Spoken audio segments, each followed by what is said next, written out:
What's up, everybody? Welcome back to your favorite wrestling podcast. It is the Monday Night Wave, baby. And we back. Yes, I know. It's been a while. I'm not going to say the punchline again, but it has been a minute. But we do got 4 complete reviews lined up for you guys today. But before we get into that, I go by Jay, a.k.a. the Lonely One, a.k.a. Pod Breaker, Pod Reed, Mr. Pod Will Jacob Freeman, because I'm Pod better than you know it. Kazushko Pod is in the building. Misrespect the jumper. But without further ado, it's time to, introduce the illustrious co-host. Mr. H. the Quattro, would you take it away from here? He is a wild card. He is the king of gorgeous. He is Mr. Sexy Ass Lottery. And that's not just me saying it. Everybody is saying it. His name is 4 letters, 1 word. Plain white rice. Plain white rice. Hero. And I am he. And shout out to anyone who gets that reference. It's your boy, DT. And it's been so long, I forgot most of my monikers. But we here. You know what I'm saying? All right, relax. D-E-O. The D-E-O, man. The D-E-O. That is The Oracle. The Bryson. Yeah, I can say that. The vision is almost Tyson. done. Was it Tyson Miller?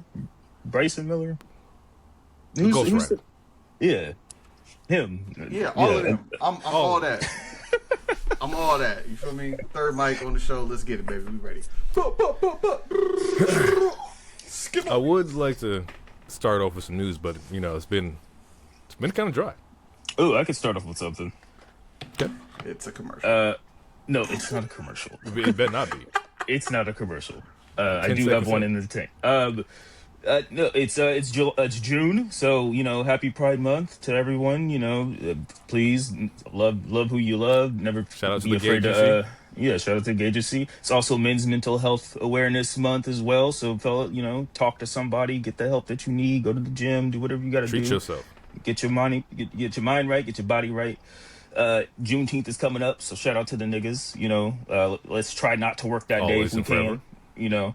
And then last thing is Fleet Week, which means all those Navy and sailors are going to come here and try to make love to your wife. Okay, didn't see that one coming. All right. Okay. I will say, I always thought it was interesting that Pride Month and Men's Mental Health Month coincided. So it's okay to come out. It's okay to Be come who out. you are. A wise woman once said, "It's raining men." Hallelujah. All right. So, actually, there was a small piece of news, and we could talk about it. And I don't know all the details yet, but New Japan did sell. Oh yes, yeah. That definitely happened. New Japan is now under a different umbrella. I forgot the name, but the umbrella has now the monopoly of Japanese wrestling. I think they have Noah and DDT, if I'm not mistaken. So it's going to be really interesting. I don't know how Japan works as far as wanting to have everything under one umbrella. I do know that it wasn't DDT, it was Stardom. So they have Stardom too. And they're looking to actually separate from Stardom because they have other ties somewhere else. But yes, it's very interesting right now. And we'll see how that goes. Yeah, I don't really have I don't really have any real comments on that. It's just kind of something I want to let play out because I don't Very know much either. so. I don't know anything, and the last thing I want to do is have my fingers removed. So I will not say anything crazy. Like that? Hey man, they taking Tupac away from us. You see that video? You see that video game trailer? I did not. You should see that. Yakuza, hey, first off, the Yakuza games are great. They're really fucking good. But I was not expecting to see Tupac. And I should have known because Snoop Dogg's a part of the game too. Yeah, it looks fire though. They won't be getting. Yeah, that's my gonna be money. interesting. We'll see how that plays out.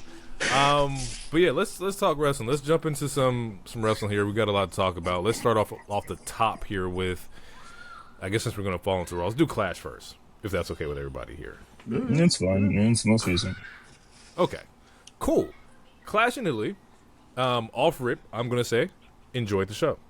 I thought this was a pretty good show. I don't have any like crazy nitpicks. I don't have anything that was like, actually I take that back. There was one particular nitpick, and you, and I guess we can. We'll wait. No. We'll wait. Cody and Gunther kicked off the show, and I thought this match was great. I love when Cody and Gunther get together. Like you don't need commentary. I don't need anything because they do a lot of good in-ring storytelling here. I will say the one nitpick I had was it wasn't a nitpick at the time, but it was as the show went on because multiple matches used it, which was the leg rope, kind of like leg rope thing that happened throughout the show. And just to kind of give some clarity here, Gunther loses the match by the ref not seeing that his leg breaks the rope. Therefore, he should have, saw that, caught that. Cody shouldn't have, won the match here. And it wasn't a very long match either. I think it was maybe 13 minutes, maybe 11, something like that. Yeah, between 11 and 13. Super solid match. I didn't expect Cody to lose here. It doesn't make any sense to me personally at Clash, maybe at a SummerSlam. Maybe in Saudi when they run it back again. I'm assuming that's what they're planning to do here. Before you move on from this, did y'all have any thoughts, anything that you wanted to get off your chest here? I thought it was fine. I didn't understand a lot of the complaining online, but I mean, obviously there's always going to be complaining online, no matter the show or the company. I thought it was a solid match. I am a little conflicted about the first hours of ESPN.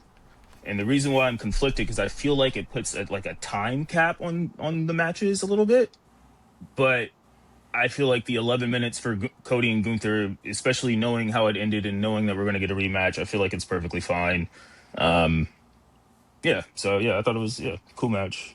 My nitpick is I feel like Cody has weird, funky ass endings like this consistently, and it's starting to bug me. Similar to how it's always something weird to me, or maybe it's Gunther because he loses weird too. Like when he won that one Randy match, was it King of the Ring? That was a funky ending. I don't know. There's always some shenanigans. I'm not really vibing with it. Now that you kind of mentioned it, I'm trying to think clean Cody wins, and it's hard to think about a lot of them against top tier talent. He can get a clean win on, it's like Trick or, whoever. But when it comes to the Romans, the Gunthers, the Randys, AJs, there's always something here that dictates from that. And maybe they do it just for storyline purposes and carrying on a rematch if possible. DT, you got anything you want to get off here? Nah, he pretty much said my point, so I won't belabor it. But for somebody whose nickname or moniker is the Ring General, he sure does find weird ways to lose matches. This is true, and Gunther shouldn't be losing here. High praise for this next match here. Very high praise. Rhea and Jade bodied it. Yeah, man. This is. I think we came in Mania and said that was Jade's best match. I think this one tops that one. Oh yeah, I it was think better. The second one around is really, really good here. Only knock here is that once again was the leg break stipulation that happened as Rhea has Charlotte help her, B-Fab helps Jade. We just seen it the match before, so it just felt kind of lazy in that aspect. But overall match quality and what they're doing, solid. They gave them time, and they both executed really, really well in this match here. And, of course, we knew that Rhea was going to retain here. I don't think that's surprising to anybody here, especially in that European crowd. Yep, go ahead. Yep, say it, because that was one of my points too. Never mind. I mean, you can go ahead and say it because I saw it. We all saw it. It happened with Jade and on Raw. It happened with Lash, and I was just like, this doesn't feel too well. Yeah, it's the same thing every time they go over there. Yeah, we've said this multiple times here. So, anything about the match here?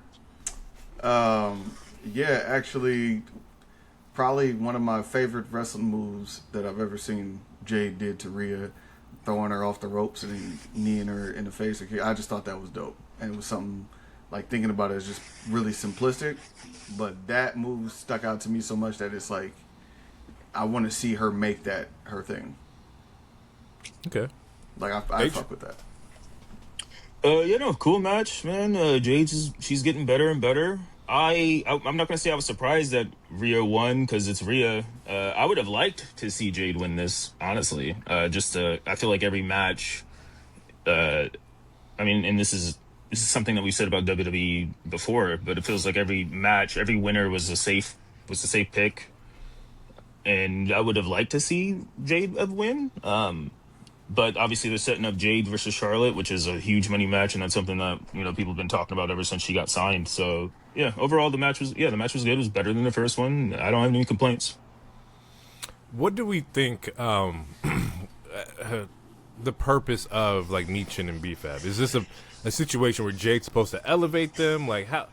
Because I'm watching them interact in this match because they're Jade's like heaters, I guess if you will, like her muscle. What are we expecting them to do? What like? Because you're gonna have to find some kind of character that's tied to Jade. Like how can we elevate them? If you were able to change something, how would you guys change something for them? I wouldn't. Not right now. Yeah, I agree. I feel like them being on TV every week is an elevation. Yeah.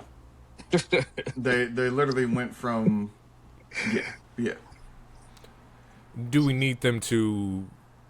I guess the comparison here would be like be a stable name. Should they be have a stable name or something like that to actually solidify them as a group? I would like a name. Personally, I would like names for any group. I don't like when there's just tag teams where it's like, for example, or it would be like Ford and Dawkins. Like, no, give them a name, type of thing. So right. Honestly, I would like a name personally. It doesn't have to be anything crazy. I don't know if they can redo the baddies. I don't know if that's like a AEW trademark or something, but I mean, just anything really, just something simple. Right now, they don't need a name. To me, until they can prove that this is working, they don't need a name. Okay. Yeah, this next one here, I feel like was kind of like the peak scrutiny for a lot of people, and rightfully so. Brock versus Oba kicks off the first hour of or the non-ESPN hour of Clash here, and yeah, this one is kind of interesting because Brock came out of retirement. So we had this whole he's out of retirement here. He's targeting Oba. Yeah, I don't personally feel too solid about this one here. I actually don't mind it because when we originally talked about Brock and Oba before they did the retirement angle, surprise Brock, give me more money, cut some niggas on the back end, and give me their salary angle. The thought was always that it was going to be 3 matches that was going to get them to SummerSlam, and it was going to be Oba's retirement match. So I don't have a problem with that. Oba had it can't be Oba 2-0 going into the rubber match. So it now is the time. He had this moment. SummerSlam will be the match that makes or reheats Oba or makes Oba. It should be a last man standing match because to me that's Brock's match. I know y'all have had a longer time with Brock, but seeing Brock against Roman in Tennessee in SummerSlam and that last man standing match with the forklift or the tractor, whatever that was, to me that's his match. So going out that way would be the perfect send off for Brock. Do you think that it would happen too soon though? It wasn't I think Oba had maybe a month and some change before Brock came back. We didn't, and in between that month and some change, he was just doing open challenges. So there wasn't even an ascension of sorts here. It was just Oba beat Brock, came in, squashed 4 other niggas, and then got F5 by Brock. I mean, he was still over as hell. A loss is not, obviously, as we see on Monday, a loss didn't kill any momentum. It actually it actually grew it. He took 7 F5s, 1 through a table, which Roman had. I think he had the record of 5 F5s in a match that one Mania. Yeah, no, man. I personally, I think undefeated streaks are kind of boring, similar to belt collector gimmicks. Like at some point, he had to lose. We got the first. He got his first loss on the main roster off the board now. So now in the future, like we ain't got to do all this. Like I think it was a smart play, and like DT said, like we kind of semi predicted this may go 3 once that first match was finally said or announced. So yeah, to me, it kind of makes sense. The match wasn't that great either. Actually wasn't great at all to me. I think that it was just it was Brock finisher spam, Oba pops up, and then like that was it. Like it wasn't supposed to be a great match. It's literally like Brock trying to reestablish dominance, and then that dominance that he quote unquote reestablished is going to be nullified at SummerSlam. Like it just is. We're leaning that it's happening at SummerSlam. Yeah, I don't know. It absolutely should happen at SummerSlam. It should, but I don't know if it will. If it's not SummerSlam, then it would be Saudi. But that's what I think. It's looking towards SummerSlam. It I looks don't like know. SummerSlam. Let me explain. I don't know if that's the case because if it's Brock's last match in Minnesota, right? We didn't build this entire story of somebody retiring people just for him to miss out on Brock. Like, it makes sense to pair the retirement story with the retiree here in Brock Lesnar. Maybe Brock doesn't want to work with Gunther, though. Maybe that's why we're doing a 3. Like, we don't know. Maybe he politicked and he doesn't want to work with Gunther, which is why Gunther is could be the case facing too. Cody. I'll give you that. But at least acknowledge the sense that, like, that would make the most sense. The retirement man retiring Brock is what's... Before the announcement at WrestleMania where it was Oba and Brock, all of us thought it was going to be Gunther, and to me, it still does make some sense for it to be Gunther. But a trilogy and like the last one finally like being like the ruler for sure conquered the beast. I mean, I think it's just as good as a story. And at the end of the day, like Brock is one of those people, he could politic however he wants. We don't know. I'm just speculating. I'm just saying, like, maybe there's a chance he didn't want to work Gunther. And, and he's like, I want to build this kid or something. Yeah, I think Brock is interested in, and this is obviously we don't know Brock or no shit, but I think he's interested in 2 things. 1, before I leave, you'll need to back up the Brinks truck.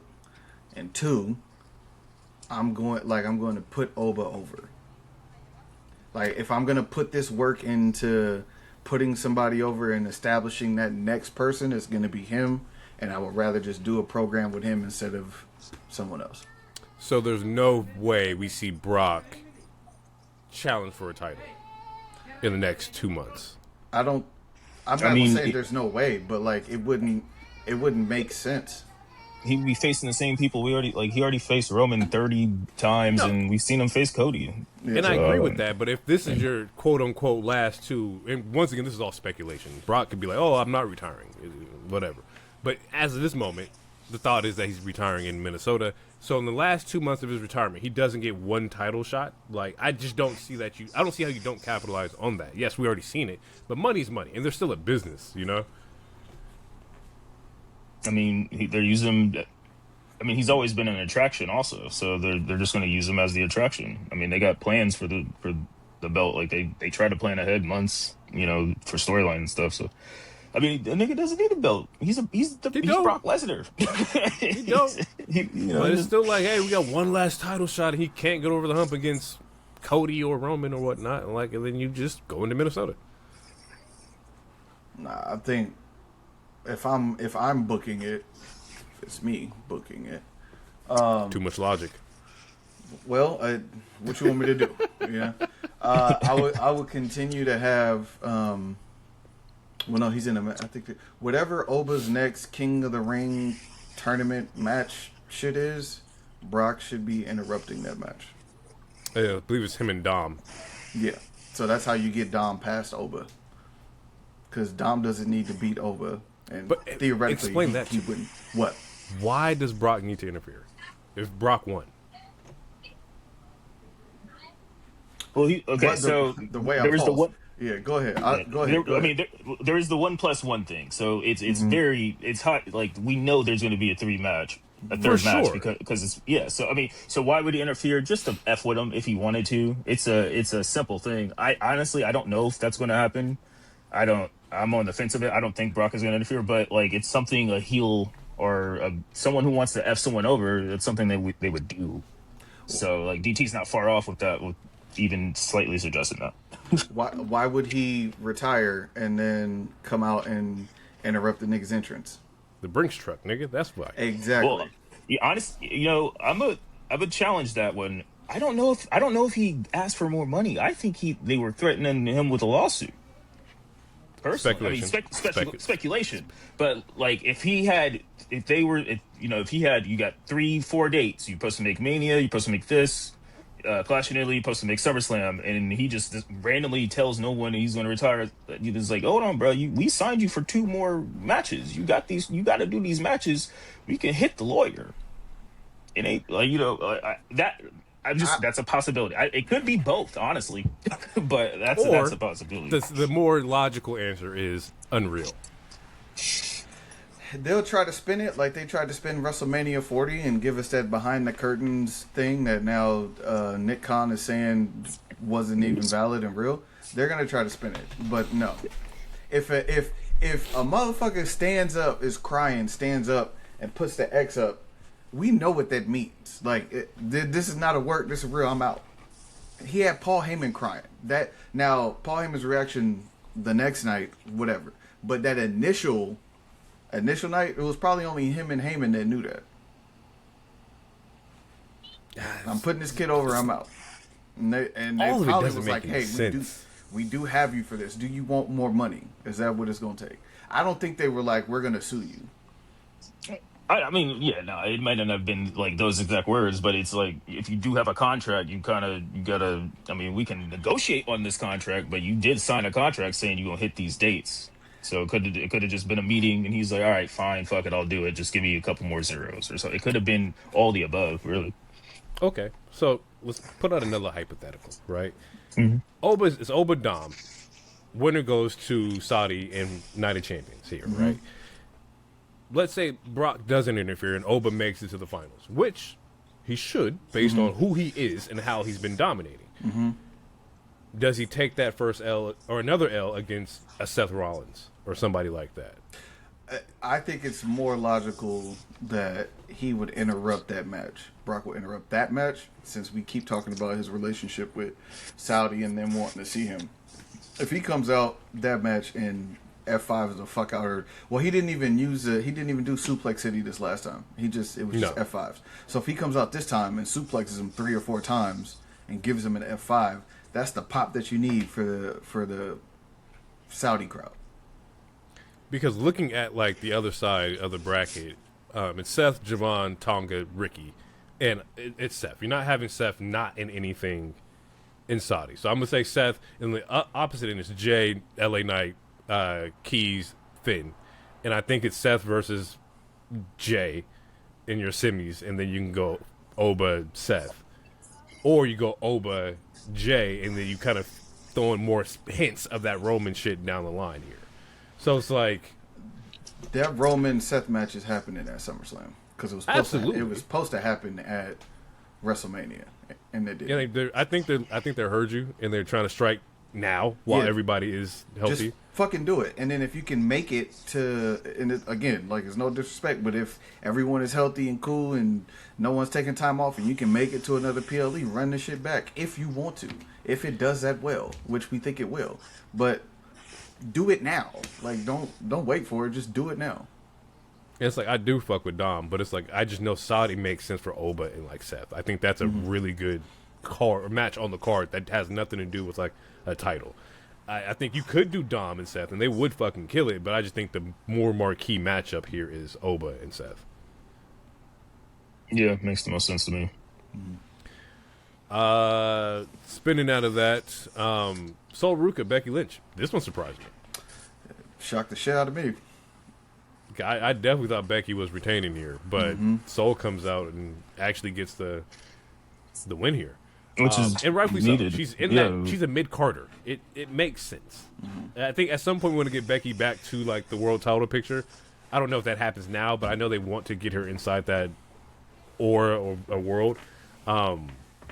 And the women's mid card is supposed to be elevating, you know, the likes of the Sol Ruka and whatnot. I don't like Sol Ruka's theme at all, but and I get it, surfers, I get it. It's just when I think about theme songs, I think about what does this sound like when you're interrupting the heel, or when you have a return pop. It's like it'll sound like this. Yeah, like that. Like that's not doing it for me, bro. Like. Wait, it's so Ruka. We have her in 6 months. Is like no, that's not the pop that I'm looking for here. Well, I'm gonna tell you this: if they change her music and it sound like Zelina Vega coming out, then you're gonna fuck up the whole situation. You might as well just leave it. This is true. The music, we've all came here and said the music has been bad, but just for her in general, I get it. Surfs up, fins up, dude. But yeah, from a pop perspective, just not cutting it. Overall match was good. I did enjoy this match as well. A lot more interaction with Jessica as well too. Jessica gets into it a couple times with Becky in this match. And yeah, that's all I really got. Yeah, I don't got a lot. The right winner. I like both ladies. I mean, they're currently still working with each other on the house shows that's going on right now, which is good because, in my opinion, I don't think they have that much chemistry. Correct. And I think part of the problem is that obviously Becky is kind of like a Roman, like she's gonna work methodical. She's a little slower, and while we got this super gymnast athlete who's running, like it feels like their styles wasn't meshing completely.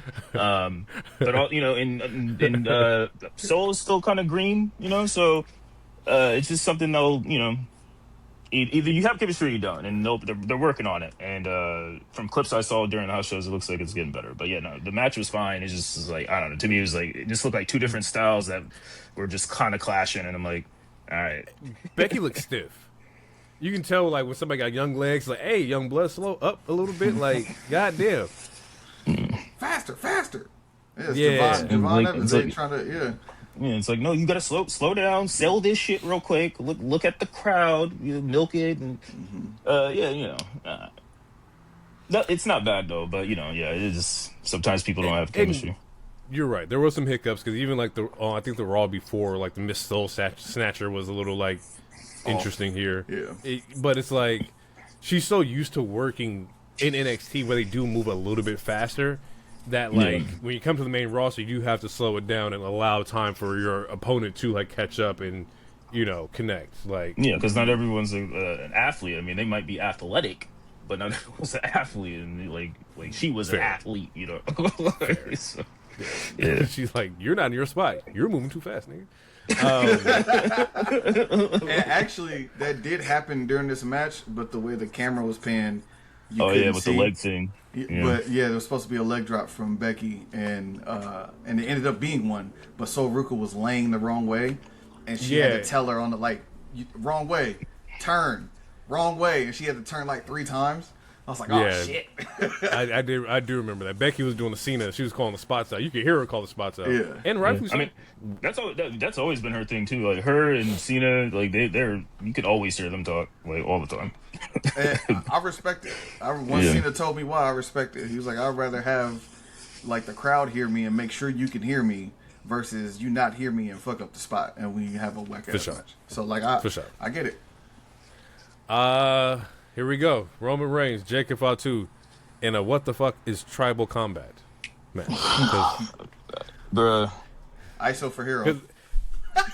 And I watched this match and I was so frustrated because what is this? Like, it's tribal combat. Like, what the fuck does that mean? Like, we're in the crowd fighting. We got some chairs, some tables. Like what? We're gonna slam the steps on his fingers. Like, what about this is tribal? I've been saying it. Go ahead. I've been saying it, bro. They could add anything, bro. You want to add a pineapple, a palm tree, bruh? Put a lay somewhere. Like some spears, a couple shields, anything.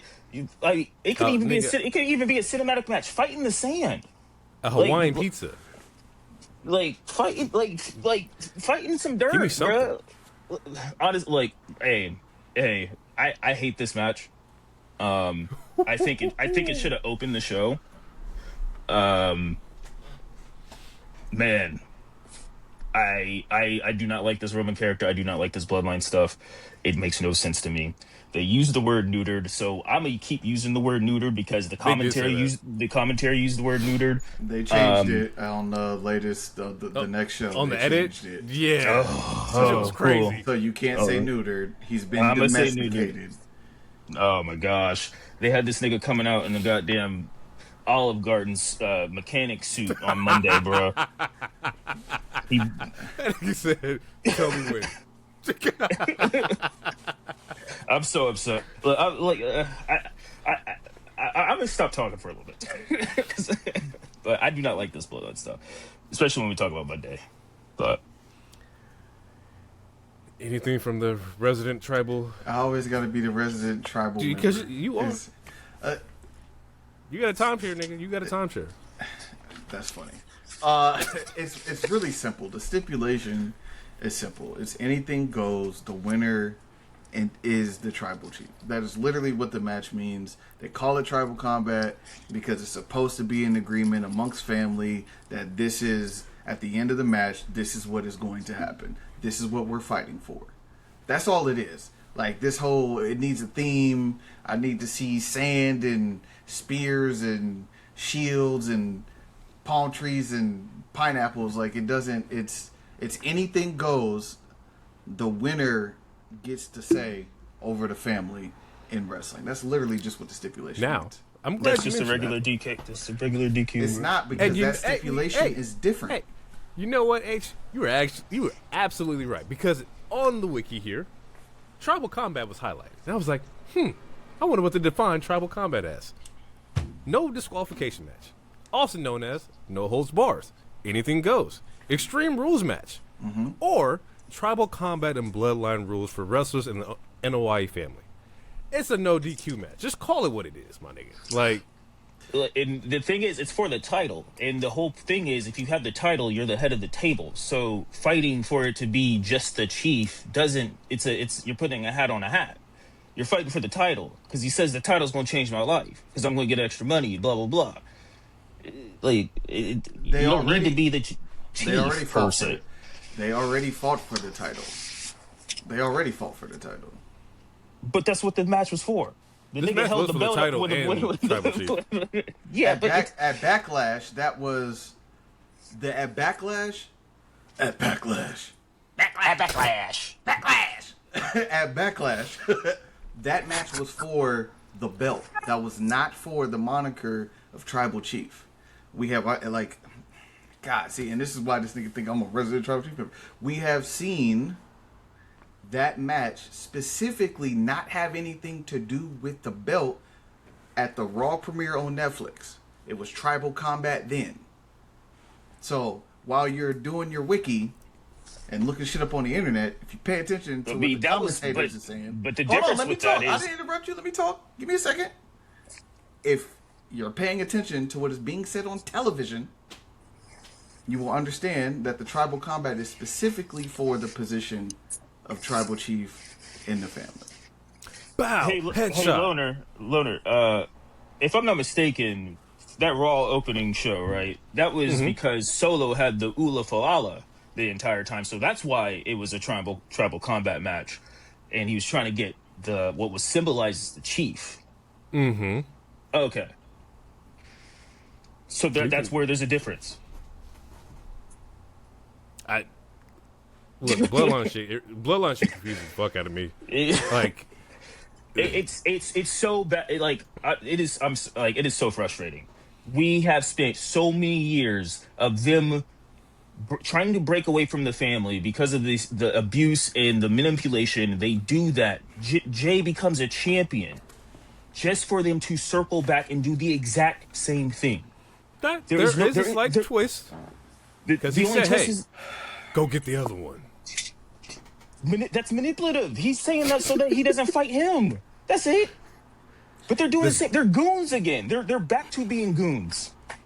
This nigga was a world champion a year ago. Go get the other one. Now Sounds there's like- two sides to a table. Nigga, you could have said that 4 years ago. He didn't want to share 4 years ago. I like this idea that there's no growth, but then he's saying these things and doing these things, and then we complain about it just because the packaging isn't the way that you want it specifically. We're complaining about it. We have talked about this. You sound like you're The contributing sandwich to the is discourse. different. How is this sandwich different? They're doing the same. The sandwich only is difference different. is that they're not cheating. But Roman technically still did a low blow in this match. It was fine. The only difference is that the Usos are not cheating to help him win right now. That is the Which only was difference. the Achilles heel the whole last run. Was That was that not the he Achilles- always had to have it. Or have them. One of them was interfering. The only he's cutting- nigga he beat by himself in that last run was Sami Zayn. I think it was Matt Riddle too. That nigga ain't even with the company, but I feel you. You know, So they retcon they retcon Jay, they retcon Jimmy. They're back to being stooges for zero reason. And why? Because of family. Like this is a Vin Diesel picture. And money. A lot of fucking money. Oh my god. The thing is, people are gonna cheer for Roman no matter what. People love Facts. Roman. So that's why it's frustrating for me, because they if they're gonna cheer for Roman no matter what, it would have been nice to try something different, to try something new. You lost the title, you became a good guy for like 3 months because you fought Solo and you fought Bronson Reed, and now you're back to doing the same thing for 4 years. That's the only two different things he did was fight Bronson Reed and fight Solo. And now we might get it. We might get that MFTs versus Bloodline again. They're teasing that. Like, Yeah, that's definitely happening. and Roman's go- and he teamed with Cody. You can throw that in there too. That's true. Did he team teamed with Cody to fight his family. It don't matter. He still did it. Even you was like, "Hey, will they? Won't they? I want to see this." Because it was new at the time. But What- don't say the only two okay. things he did was this and this, and then not mention the fact that he did that.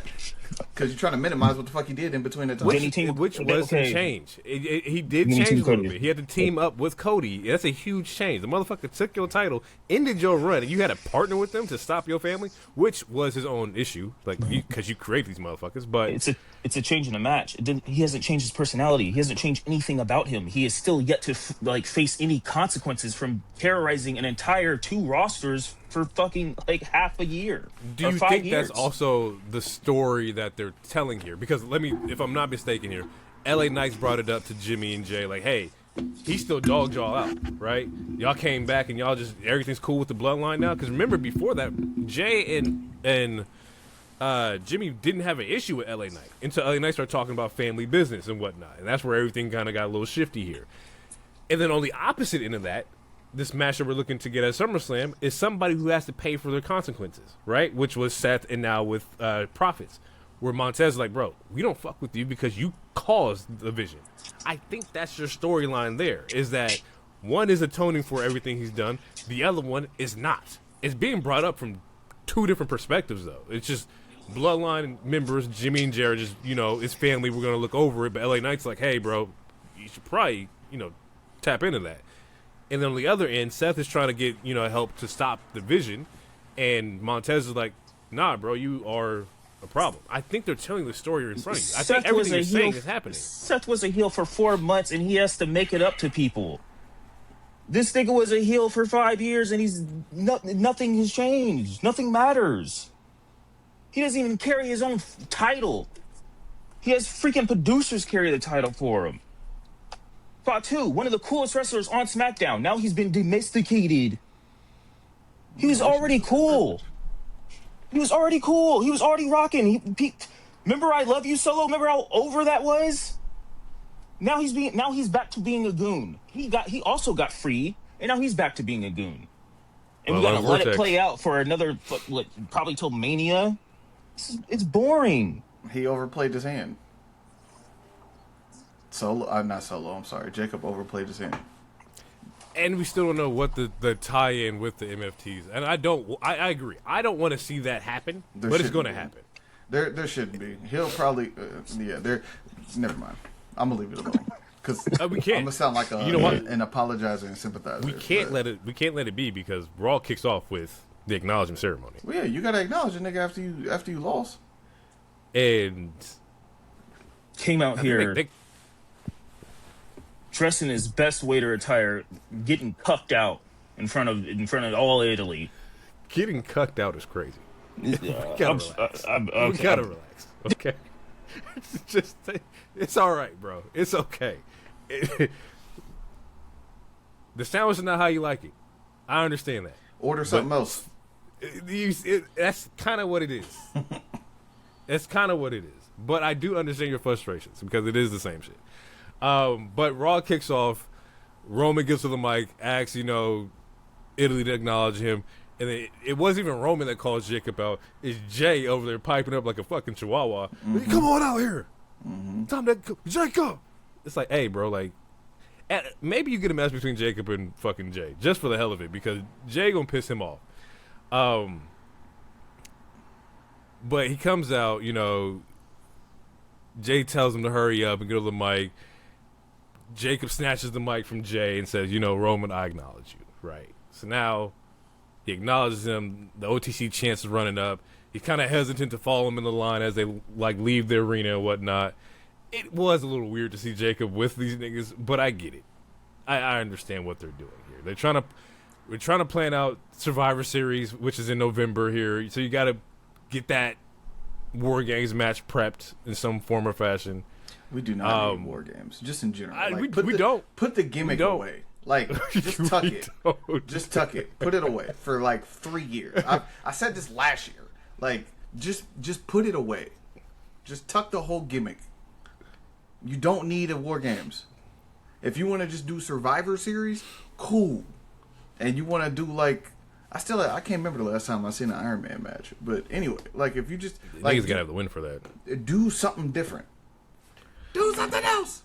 Yeah, Jimmy says, Fatu is now in the bloodline or now here, and there's a warning shot, which I hate. I don't know where it came from, but Jay. Warning shot to who? Somebody. Because they got a shirt. Jay has a shirt. That's purple. It says warning shot. It came out of nowhere. Yeah. They're just trying to do shit. Yeah, man. I don't know. I have nothing for you. This nigga Hero acting like he Jacob. He all domesticated now. Look. If you watch that nigga's face, the last 5 minutes of talking, I was disappointed, bro. I was listening. That's all. I was just listening. Yeah. Okay. So we have King of the Ring. It's here. Carmelo, Oba, Penta, Solo. Oba had the dopest fucking thing I've ever seen in wrestling. Yeah. It was a dope message. He's coming through his entrance. They all attack him. He knocked everybody out the ring. It continues his entrance. It's some fire shit, nigga. That shit is fucking tight. It's like, and at that moment, he's not losing.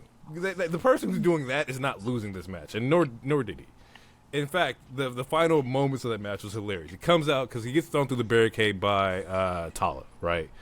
Tala Tonga is there for Solo. Throws Oba across the barricade. Oba pops up. The camera pans. You see Oba sprint over and slap the fuck out of Carmelo Hayes' chest. Wow, right in the chest. Get him out of here. He swatted my nigga like a gnat. It was crazy.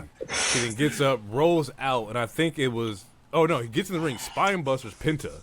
Something crazy. Just nuts. Boom, get him out of here. Rolls out the ring, goes and takes Tala and throws him across the table, right? Slides back in the ring, and then just power bombs fucking Solo for the win. Yep. And it's not no easy feat. Solo big as shit. Yeah. So it's like, and he's still selling the arm while he's doing all this too. This is all true. He's definitely selling the arm. It's like he didn't even strut right when he came out. I was excited about that. Like, yeah, Oba, he's the one. That's the chosen one right there, bro. Like, if the only way he's losing this is by some kind of shenanigans, i.e. a Brock or Judgment Day, that's all I can see here. And also when you break down the match here, it's like, okay, Penta is doing shit with the IC. He actually has a match with Ray coming up next week. Solo just got introduced at Clash to do shit with the Bloodline, so we know that he wasn't going to push for King of the Ring. They're not pushing Carmelo Hayes to win the title, especially not over Oba, so it makes sense that Oba was going to win this match once you break shit down. When I broke it down, I had Oba losing because of the Kimura. I figured he was going to come in hurt. They were going to jump him, get him out the way, and Carmelo was going to sneak a roll up. Like, that's how I had booked that match. So, the fact that didn't happen. The other thing I'm going to point out is Oba's entrance when he comes in the ring and has a spotlight moment. For the last 2 or 3 times, probably 2 times, he's now looking over his shoulder when he does that spotlight thing. So, that's the reason what's making me think Brock is going to come back, because now he's looking for it. You expecting him? Yes. So I would pay attention to that.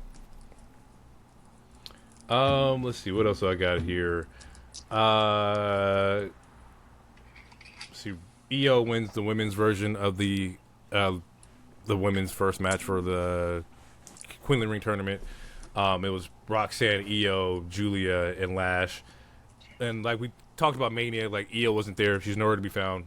Io has to have something coming up. This is it. Io will be in the finals in Saudi.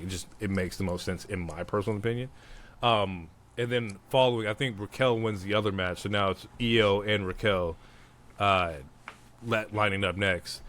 And then on the opposite end, it's Liv, Becky, Bliss, Chelsea. Any guesses here that we want to pull out? You said Liv, Becky, Chelsea, who? Bliss. It really depends on what story they're trying to tell. Because honestly, Liv shouldn't even be in this. Similar to how I was complaining about the Owen Hart stuff. Like, why is Liv even in this? There's so many other women that could have done it. So I'm assuming this has to be for story development or something. So I guess Liv will win this, but otherwise I'd choose Becky because it's Becky. Okay. On the flip, it's Soul, Lyra, Charlotte, Jade. Jade.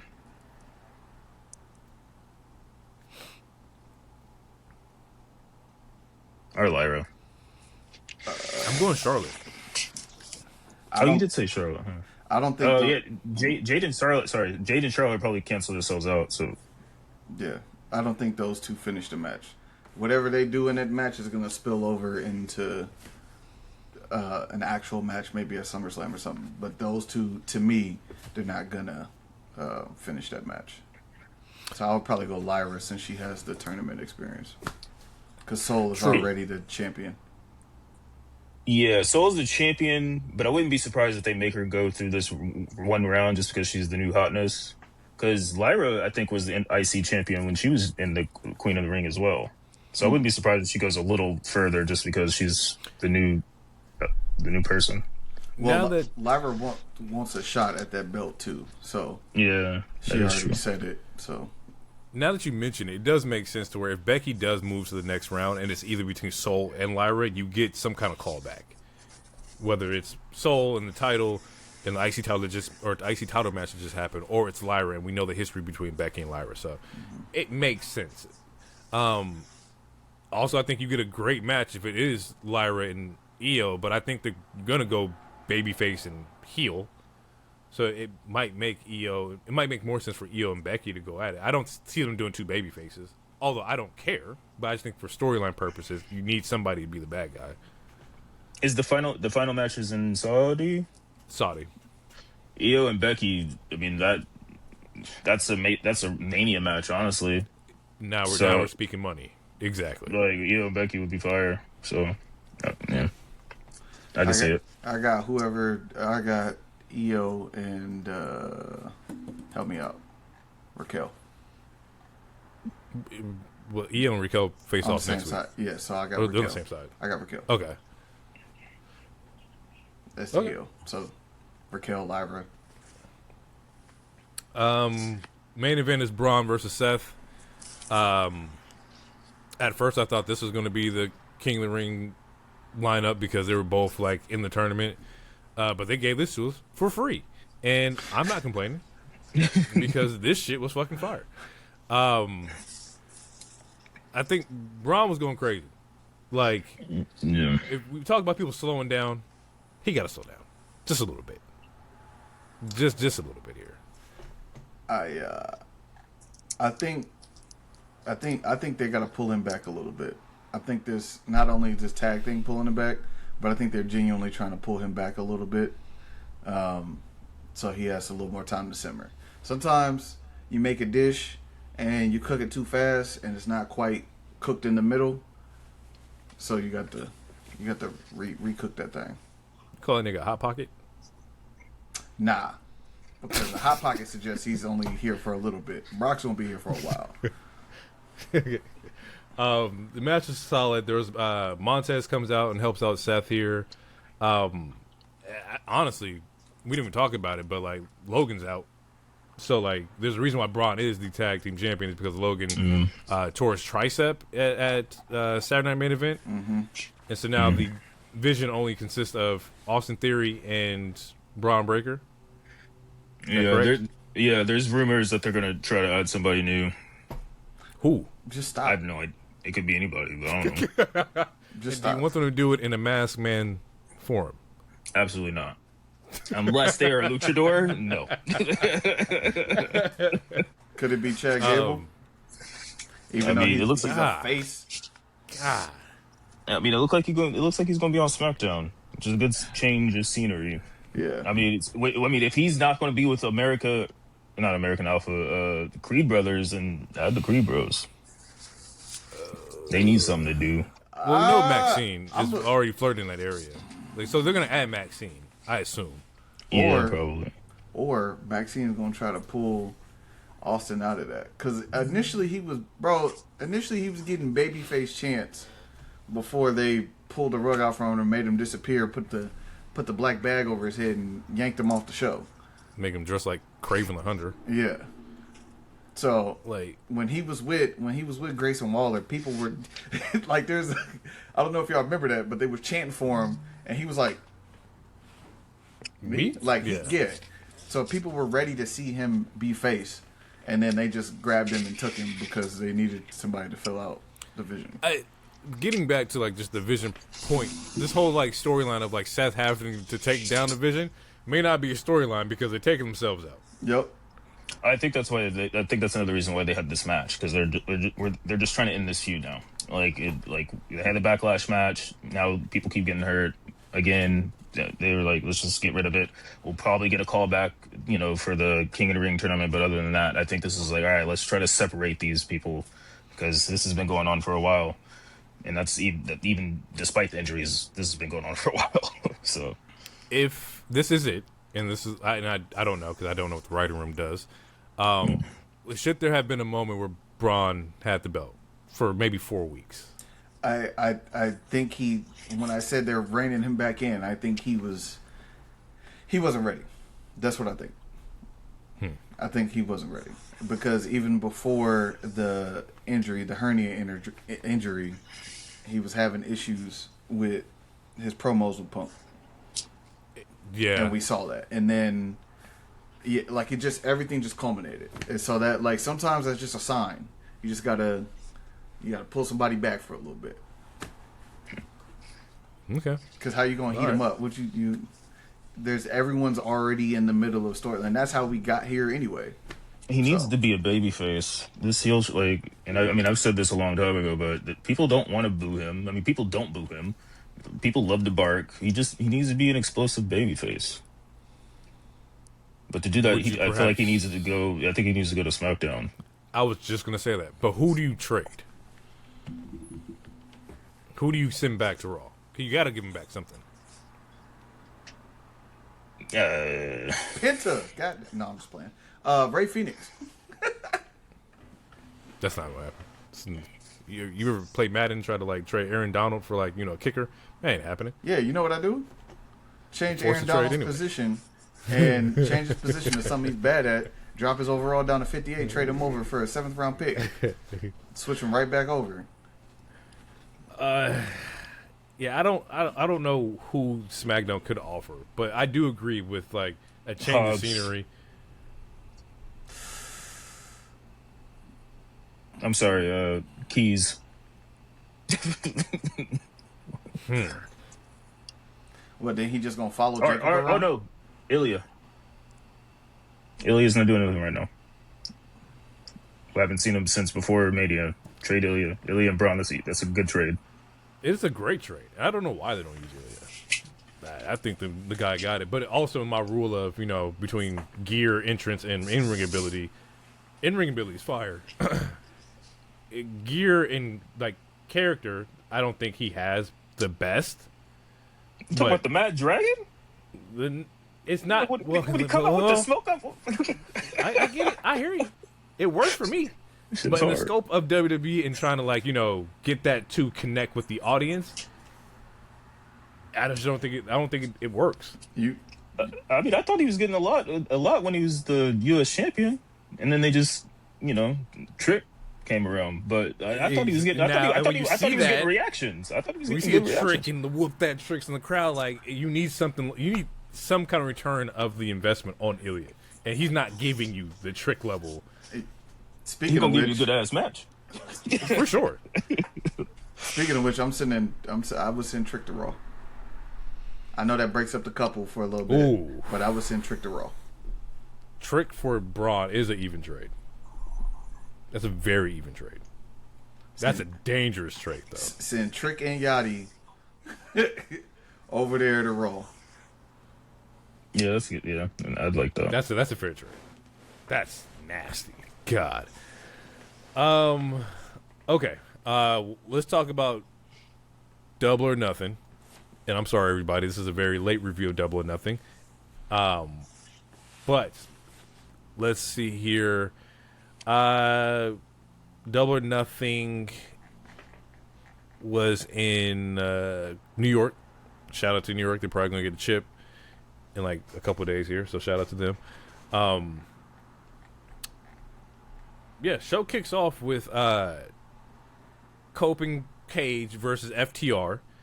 And we talked about pre-pod to where it was an I Quit match. I don't think, first off, nobody bled. And it's because they couldn't bleed in New York. And so you had a way more, calmer and tamer, Calmer show. And tamer, they set a nigga on fire, bro. In the first match of the show. But did he bleed, though? No. But shout out to the New York Commission. That's also why this pay-per-view was fire, though. Because every match wasn't nobody bleeding. Nobody was bleeding, yeah. Not intentionally. Darby did bleed, but I think just Darby took a crazy fucking bump off that table.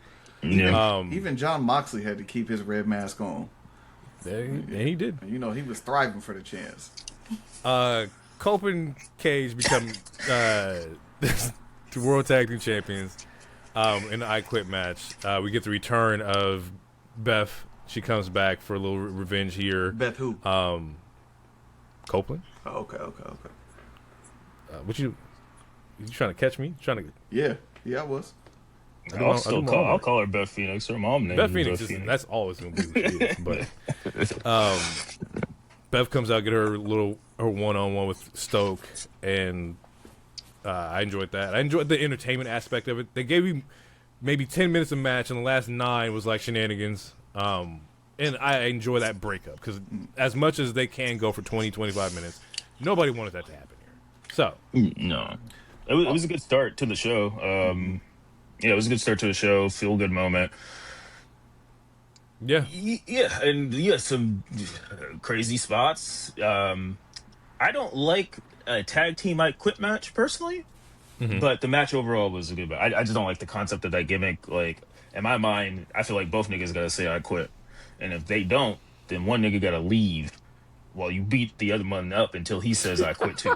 It should be an elimination or something, like, in my opinion.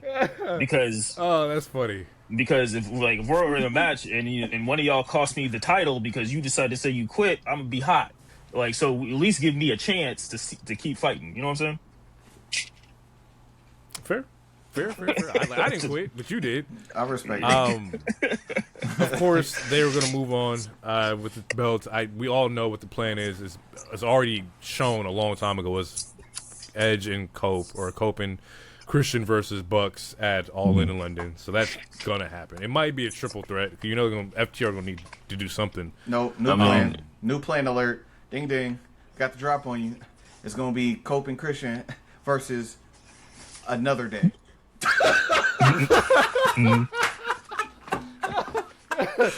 Cope and Christian versus yesterday. Yeah. And we don't know. We're all speculating here, but we know that they're going to go to London and put those titles on the line here. The next match is... When is the London show? In August. Oh, yeah. That's more than 3 months. Yeah. They said they're 90 days. I think it comes up on July 1st. Yeah, they're popping up. Yeah. Now, so, yeah, we'll see. Real quick, is the AEW fandom going to accept unicorns and bootios and pancakes? I mean, who knows? They get to be hardcore now, so maybe they'll do something different. Yeah, I don't think anybody's turning on them. Just because of the way it happened, right? I think you're going to have a whole bunch of virtue signaling, a whole bunch of stick it to the man because they, walked out on their own kind of thing. And rightfully so, always get your money, get your worth. But we'll see. I'm not turning on the niggas. The niggas is great. No, it's a new day. They still my header in my thing. They're gonna win the belts first match. I wouldn't be mad. What would be funny if they got introduced like they did the Hardys, like it was like a guest team, and somebody introduced them. Yeah, that pop would be crazy. It would be nuts. Honestly, probably will happen. I mean, they just did it again with the wild card with Mercedes. Yeah. So I wouldn't be surprised. Next match on the show, Konosuke and Okada was. That was directly after? That was the second match of the show. Boy, let me tell you. That motherfucker right there, respect it. Respect. God body. Only problem with that match is goddamn Don Callis. That's it. Yeah. Anyway, I'll let you go through the match. My bad. I was hyped at the end. I was hyped at the end.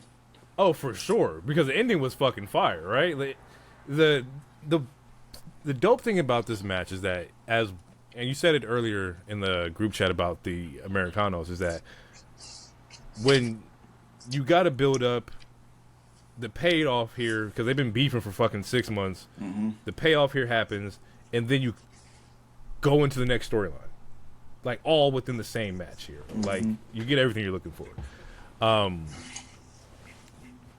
This match was so far. I checked in like, yo, who watched, because I want to go back and watch.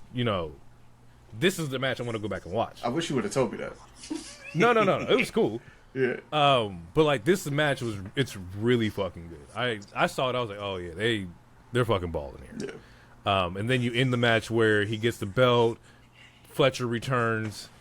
It's because at that moment, it looks like the Don Callis family's turning on Konosuke, or they are turning on Konosuke. And they're like, oh shit, here comes Fletcher. Whose side is Fletcher going to take here? And boy, I thought I was Konosuke's so ready. his boy. I was so ready. He's looking at them, and then he turns around and just turns on his mans. And so now we have the feud of Konosuke and Kyle Fletcher. And then this past Dynamite, Okada still said he's not done with Konosuke, so there's still some remnants happening there. Yeah, overall, good match. I love it. Fantastic match. Very good. Very fantastic. One of the best matches on the show. Yep. And Pisses me off because this lazy bastard. This is exactly what. He turned up, bro. This shit was fire. That's what makes me upset. If you just wrestled like this a little more often, just a little, just like try. I know you can do it. Like he proves that he can do it like once a calendar year, bro. And it pisses me off, bro. It's like you're just building your spirit bomb to have your good ass one match a year, bro. That pisses me off, bro. Like that's what I'm talking about. This lazy. He just checked out. But in here, he's like, "Oh, I'm gonna lock in because it's my dude. It's my Japanese homie.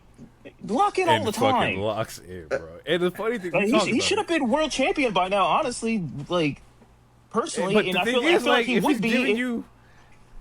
If he gave you this all the time, he would be. And he should. Hey, he's Snorlax in the cartoon. I don't know about the game, but he's Snorlax in the cartoon. Niggas couldn't move Snorlax, couldn't do nothing with him. Then when he finally set up, he started smacking niggas. That's all. He the type of parent that'll be on the couch and be like, "Hey, don't make me get up." For sure. We talked about it. Konosuke had enough badges. Yep. Hokkaido Bay. That's exactly what happened here, bro. And he gave him a fucking classic.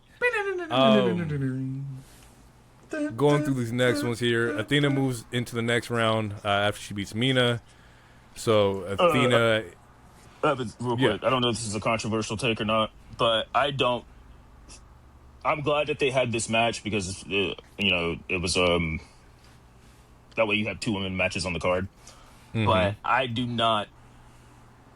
And it sucks because this goes for Will and Joe as well, but Will and Joe was an amazing match. But I don't think first round matches should be on a pay-per-view. I think you should save that for the finals or the semifinals. Like I feel like we could have gotten another way for Will and even Athena or whoever to be on this card. But that's just my take. Like I don't think a first round of a tournament should take up a pay-per-view spot. I will give you that, especially when we've already seen other first round matches happen on Dynamite.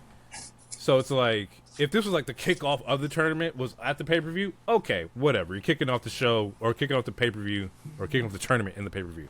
But we've already seen that other matches were happening at that point in time, if I'm not mistaken. I got to pull up the bracket, but yeah. I mean, the match was easily, in my opinion, Mina's best match, which isn't saying too much because, I mean, she was working with Athena. So, yeah, good match. Mox and Kyle O'Reilly. Continental class or Continental Championship match, Continental rules. Nobody can interfere here. Should have been on the show.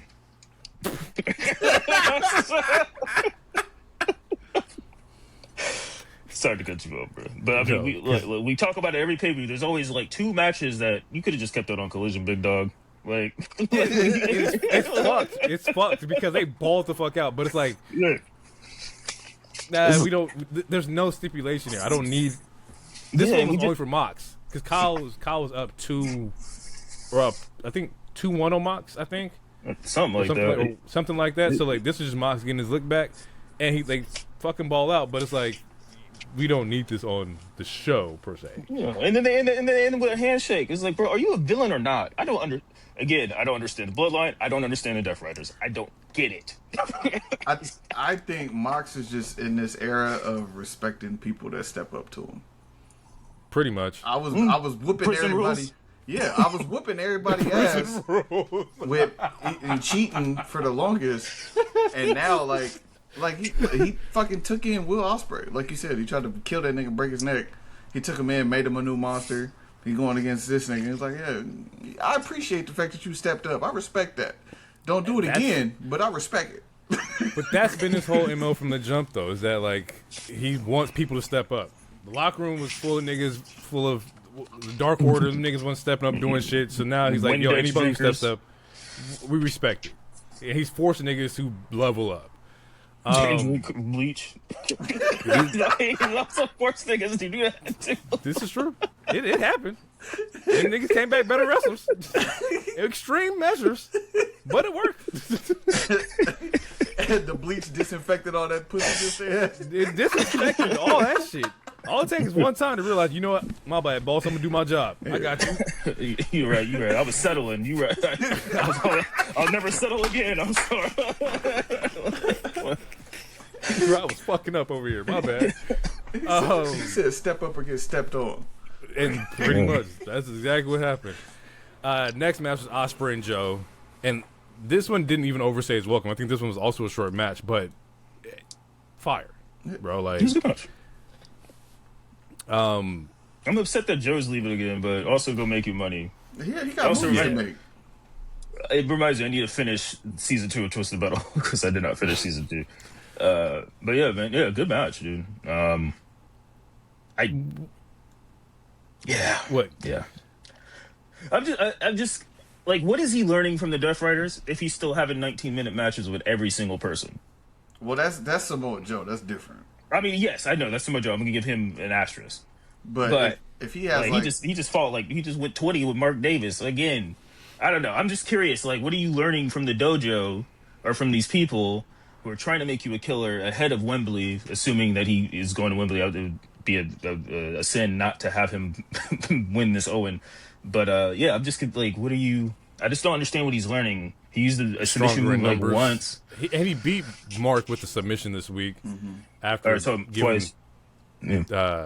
3 fucking hidden blades. He learning how not to get his neck broke. Because it's like he's not funny wrestling different, really. Like, I mean, besides using the submission a couple times, he's not really wrestling it. Like, so I just want to like, I want to see the again. We talk about character development. I want to see what's changing about you, because right now nothing has changed about you besides you hitting an arm bar every once in a while or something. You want a white T-shirt and a bald head? Oh, please no. I just I don't know, bro. Just. I want to see what the finals look like and kind of see how that keeps progressing, because it was just the moveset, right? So we've seen the arm bar, he's using those. Like, I want to see what the next step is for that. I'm pretty sure they have that plan. But you are right. What comes next after this? What's going to be the character change? Are you going to go to the point to where, hey, you bring back the move that injured, Daniel Bryan? Is that something that you're willing to do? Driver. He's going to bring the Tiger Driver back to actually get the job done? A move he hasn't used in 2 years. Like, the last time he used it was against Kyle, wasn't it? In the cage match? Or am I don't think he's using it. I think the last time was Bryan. I don't think he used it against Kyle. That was the whole storyline after Bryan got injured, was that he's never going to use the move again because it hurt him. But I would love to see something like that. Like, oh shit, he actually used a Tiger Driver, and that's something he said he wasn't going to do. Right. I honestly is okay. So wait. I don't know what the bracket is right now, but I feel like the end game is going to be him versus Swerve, right? Yeah, and which would be a rematch of last year. Yeah. Or the year before, where Swerve had the belt and Ospreay challenging him. Because Ospreay challenged him mad early for the title and he lost. Yeah. I think Swerve had won the belt in like April, then Forbidden Door was probably like in June, and we're like, yeah, Ospreay could win, but that would be a short run for Swerve. So yeah, it's going to be him versus Swerve. You do that in San Diego at Forbidden Door, and then Ospreay moves through, because Ospreay can't lose. This is not the year for him to lose. It should not be. Let's see, you're going back to my show. Next match was Swerve and Bandito. Bandito's a freak of nature.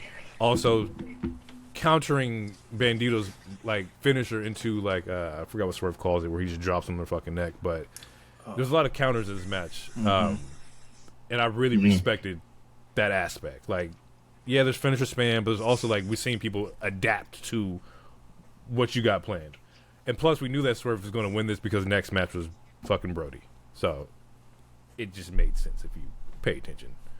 Knocking out Brodito. He should take them both on 2-on-1. Let me see a handicap match. When's the last time you seen a handicap match? That's what I'm saying, bro. There's all these stipulations that we just don't do no more. That's why this shit be stale. Like on both sides. Like, let me see something else. Let me get a handicap. Like, we haven't seen a handicap match in like a minute. I haven't seen an Iron Man in forever. Yeah, 3 out of 5 falls or whatever the fuck. Like, let me. I haven't seen a submission match in forever. Like, who on tap? Yeah, I'm thinking. I can't remember the last. I forgot what the first match you were talking about. What was it? Handicap. Yeah, I can't remember the last handicap. Yeah. I guess if you count like Braun Strowman versus Jobbers or something. Oh, I thought you was gonna say Oba versus. I almost called him that. Yeah, no. Or that. That shit didn't. Oba versus Tozawa and them. Nah, he did that shit with Los Garza. Yeah, that was fucked up. We ain't seen him since. They didn't deserve that. I mean, I wasn't mad at it. Like, and I fuck with Los Garza, but I wasn't mad at it. See, Tekla, Cheetah, Hater, Chris Statlander, Fatal 4-Way for the Women's Championship. The right person won, but, bro, I don't... What did Chris do to deserve this? She didn't have to be pinned again a third time. It doesn't have to happen, bro. And we wonder why her confidence is shot and shit when she's talking about her interviews, bro. Like, God damn it, man. And it's like, it's nothing. I don't think it's anything that Stat did wrong. I just think that everything. I think Tekla does everything else better. Like, she can carry the show. She can cut promos. She's fucking bilingual, so you can put her in the Mexican markets. You put her in the American markets. You can put her like where? She what? I thought you didn't like that. What you said? Huh? What? Oh, what? Anyway, go ahead. Do you want me to put a mask on her? Somebody can speak Spanish, and that now I gotta be like, oh damn, I don't like you in other markets. I'm just asking questions. Just a black man asking questions. Hands up, don't shoot, brother. Continue. Put a mask on her. Give her sombrero. Call her El Grande Tekla, and then I'll have an issue. Hey, if the homies in the body don't have an issue, bro, I ain't got no issue, eh? That's a cop out. That's such a cop out. It's not. That shit was fire. Anyway, Tekla and them. Yeah, Tekla ends up winning this match. She goes forward. She actually cuts a promo on Stardom for Forbidden Door and spits on the goddamn logo, which I ain't never seen nobody do, male or female, which is some crazy fucking shit. I ain't never seen anybody just like. Well, at kayfabe, yeah, she got kicked out because she beat up the manager or some shit. That's true. Owner. So that's true. So she's like, that's storytelling. Yeah, that's storytelling. She should do it again. Do it on camera. Come on now. Stadium Stampede was exactly what you wanted to be. Just chaotic fun. There wasn't nothing really to keep track of or count of. Of course, there's multiple spots, but it's just more chaos. Bunch of old niggas and a bunch of bald niggas. That's all. I did like the Reservoir. I did like the Reservoir Dog shit. The beginning, that was cool. But other than that, yes, it's just old niggas doing old nigga shit. Like, there was a cool little crossover between Bobby and Leo that happened there. But yeah, speaking of Bobby, he should never do a super kick. Like, what are we doing here? Like, I know you want to have fun, bro. Like, that's cool. Like, I want to have fun at my job too. But bro, there's limits, big dog. I don't think you have the facilities for that, big dog. Nah, took my bar. God damn it. I think Andrade tried to do his selfie cam, but it was Luchasaurus, which was a little funny pop. Just little things for the fans. Like, I won't go back and watch it, but it served its purpose. It was way too long, but served its purpose. And it kind of had to be long because there was 12 niggas in the match. Anywho, we all came here for one reason and one reason only. It was MJF getting his hair cut. That's hair versus title. MJF versus Darby. To preface this is that Darby has been doing title matches, for 4 weeks on both shows. So it was 8 title shots. To a bunch of mid-carders. To anybody who asked, bro. You opened the door for him. He was giving you title shots. Meanwhile, Swerve is nowhere to be found. Moxley's nowhere to be... Oh, you know where Moxley is. He's helping this English nigga get his neck wrong. But, if Darby has the title, nobody wants the title all of a sudden, but a bunch of children. I just had to get that off. It made me upset because it's like Swerve almost killed Kenny Omega like 2 months ago for this title. Now Darby has it, who's 105 pounds soaking wet, and no one wants the title. That's crazy. Hey man. Sorry, I just had to get the because I was like, all the matches were good though. All the matches were good though. Like all his matches were fire. For me to be such a just disliked with how he won it. He did the most he could with it. He over-exceeded what I expected him to do with it.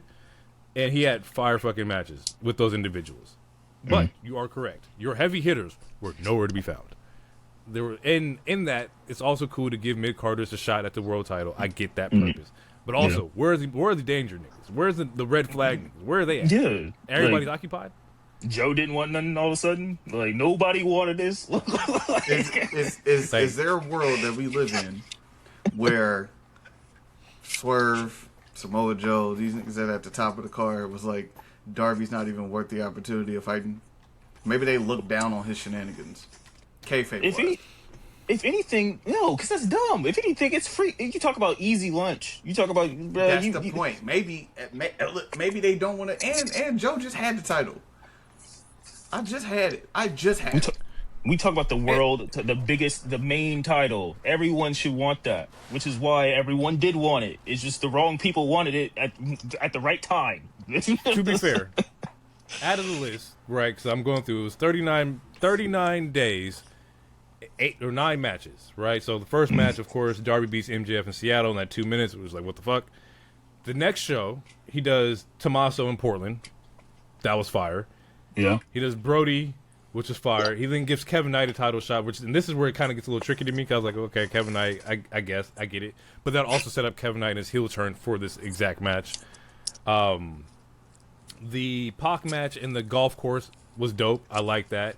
He fought Konosuke, who I consider to be world champion-esque. Like, so, out of his list, Konosuke is the one out of the 9 where... And didn't he fight Speedball, though? Like, I was getting to that. Because the back half, the back 2, I was like, I don't know if I would have gave him a shot.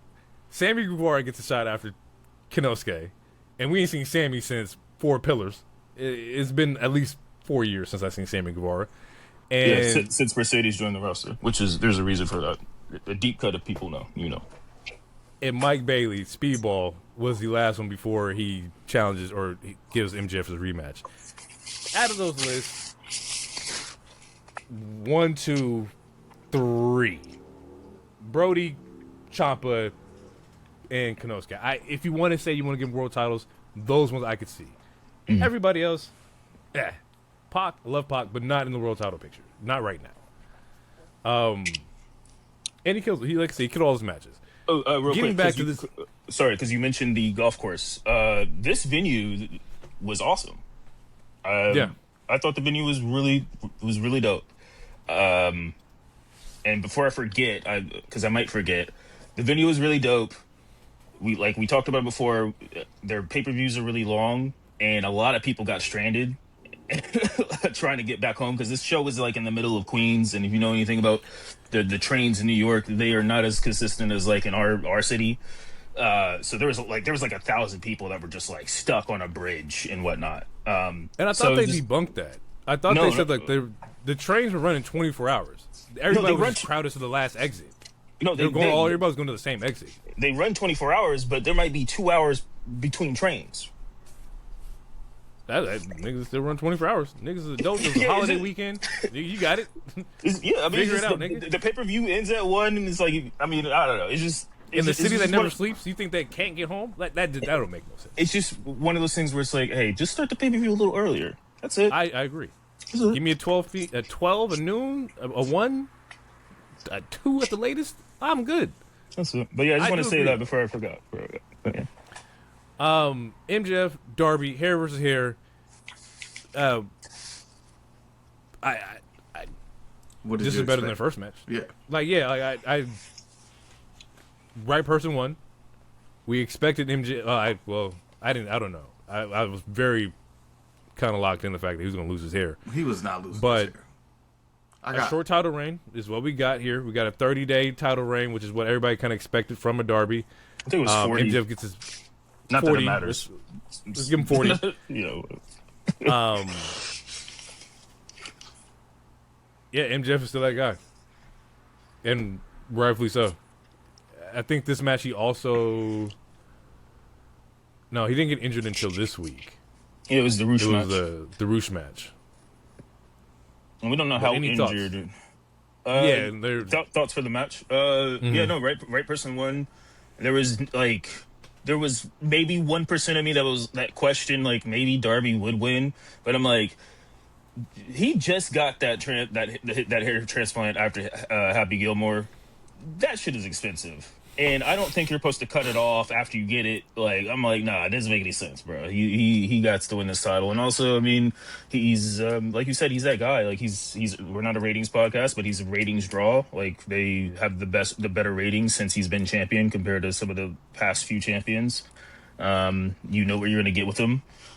And he's a good foil he's a good foil to pretty much almost any character. So yeah, it makes sense. And they also were doing this, like you said, the storyline with Darby working everybody and eventually kind of getting burnt out a little bit. So they made that play. I mean, it all made sense. Hey, there's two different things I want to bring up. One, the kickoff of the show was Foley telling Darby to go get one for the weird ones, right? And so the comparison was Foley-esque MJF being Rock-esque is kind of like that's really weird that he mentioned that too, because Foley tried to give a Rock pop, and the crowd was like, no, not the right crowd, buddy. He tried. It didn't go over. But then the comparison between that was, of course, MJF is this Rock light or whatever you want to call it. Superstar-esque face of the company. Superstar-esque. Yeah. And Darby being the Foley, the awkward one, the one who's not supposed to get it. You're just running this scenario back just 20 years later. And people they're in that. What? You talking about stipulations we haven't seen. I want to see a boiler room match. Man, if you're gonna be 60, damn near, you ain't got no ear, you missing 36 of your 32 teeth, you might as well just go give me a boiler room match. I don't want Foley in a match. He says he wants to do one. He should not wrestle at all. He's gonna do what he wants to do, and I just don't want him to do it. But go for it, I guess. One thing I will point out as a nitpick: this is title versus hair. When did it become no count out? Bro, they were just so lenient, and I hate when any company does that, bro. It was like the ref is going to let them play it out a little bit because it's how serious the match is, bro. No, nigga, count. Get your ass in the ring, bro. See, this is why I like Gunther, bro. Ring is secret, bro. Like it's sacred.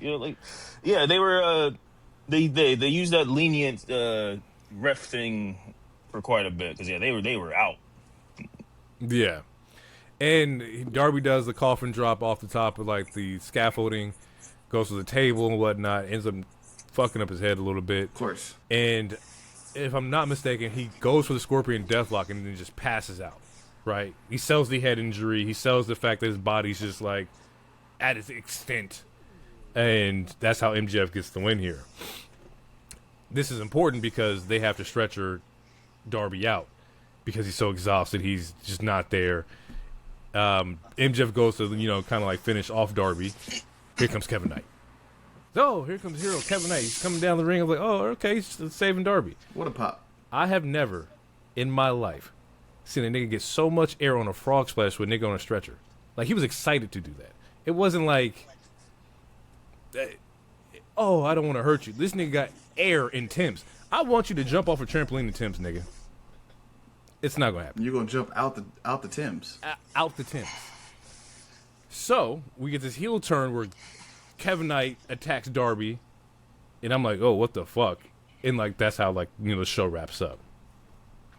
Now, following us into Dynamite here, maybe not this week, maybe not the week we're reviewing, but he comes out and he says, I told Darby to bring it back home and don't disappoint the Jet.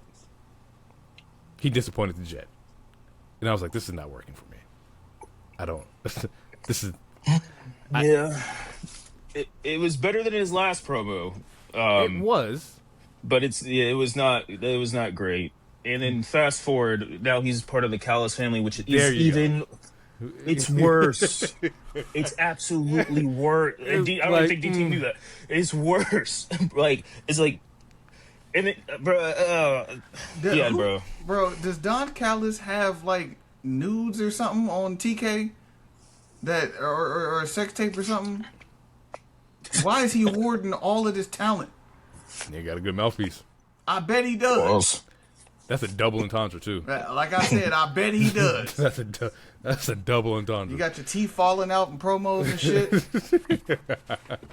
Bro, he has too many people, and to replace Konosuke with Kevin Knight, it's I don't want to. It's almost a lateral move because they both can't cut promos, but man, I don't know. Talk. Who? I think Konosuke can talk.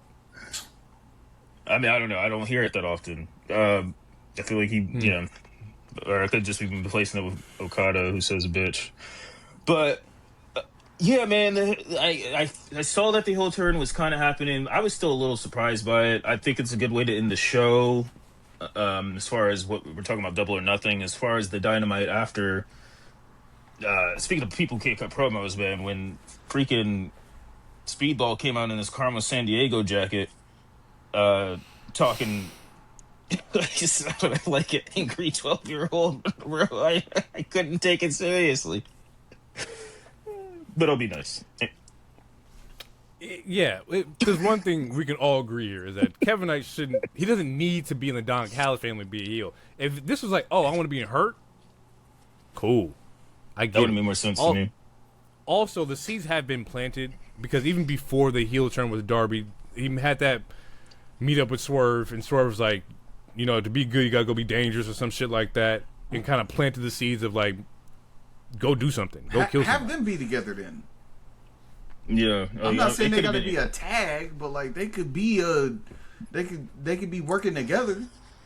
I would have rather him join with Ricochet, like literally anybody. Nah, fuck that. Besides the Don Callis family. You gonna? I don't know. His stock would have been down the same either way. Yeah, I don't know. Like, I don't know who he would have fit better with. Once again, I think Hurt probably would have been the best overall scenario. But also, why does he need a group? Why can't he just be a heel? Just be a heel. Legit. I mean, like, you just said he can't talk, so maybe he needs somebody to talk. I mean, you need, but Callis ain't it either. Like, if that's the case, then MVP would have made a much better choice. Yeah, but also get good. Like, you need practice, get good, bro. Like, we'll make it work. There's a lot of people who can't talk. In AEW, you don't really need to talk. Like, not saying it definitely helps your character a lot, but some of these people don't talk. They biggest stars talk. All they biggest stars can talk. If you want to be on that, it's not just because you don't need it doesn't mean that it's not going to help you. And no, you're right, because all the ones who get the belt can talk. MJF, Mox, Hangman, Joe, Joe can talk. Fletcher can talk. Yeah. So you're not wrong. You just got to work on it. Back to Heroes Point. This week kicks off with the MJF versus Roosh match.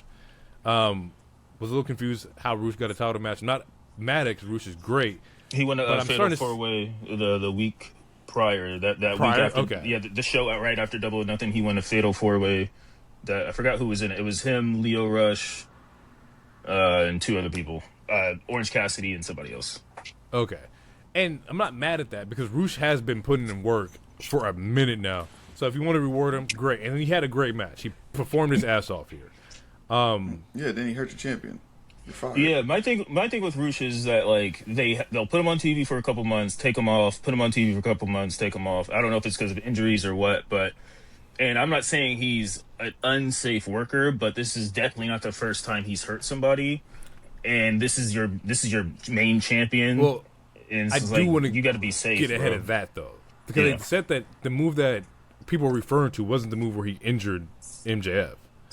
Yeah. Like it wasn't like he did something. It was like I guess it was a knee strike that MJF did or something like that. But they said there was no ill will backstage. Yeah, there's no heat or nothing. No heat or nothing like that. So I don't want to throw out on our show and be like, hey, he's unsafe worker when there's been no heat there. Yeah, I'm not saying I'm not trying to say he's not a safe worker. It's just it's not the first similar to like when Kari came back and then all of a sudden like 3 people got hurt and people were looking at Kari saying for a little funny for a little bit. It's like those were all coincidences.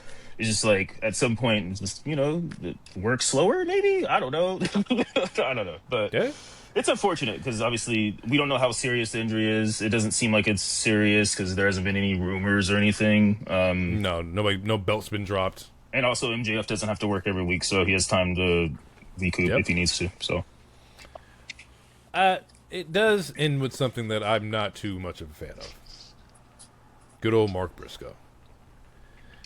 And we've had the match last year because Mark Briscoe got his win. I don't need Mark Briscoe to be MJF's like fluffer.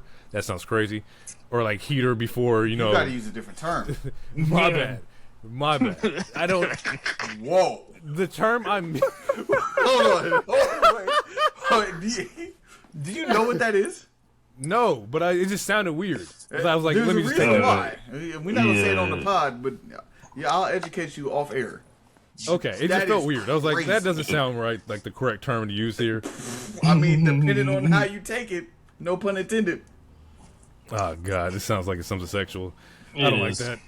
Oh, fuck.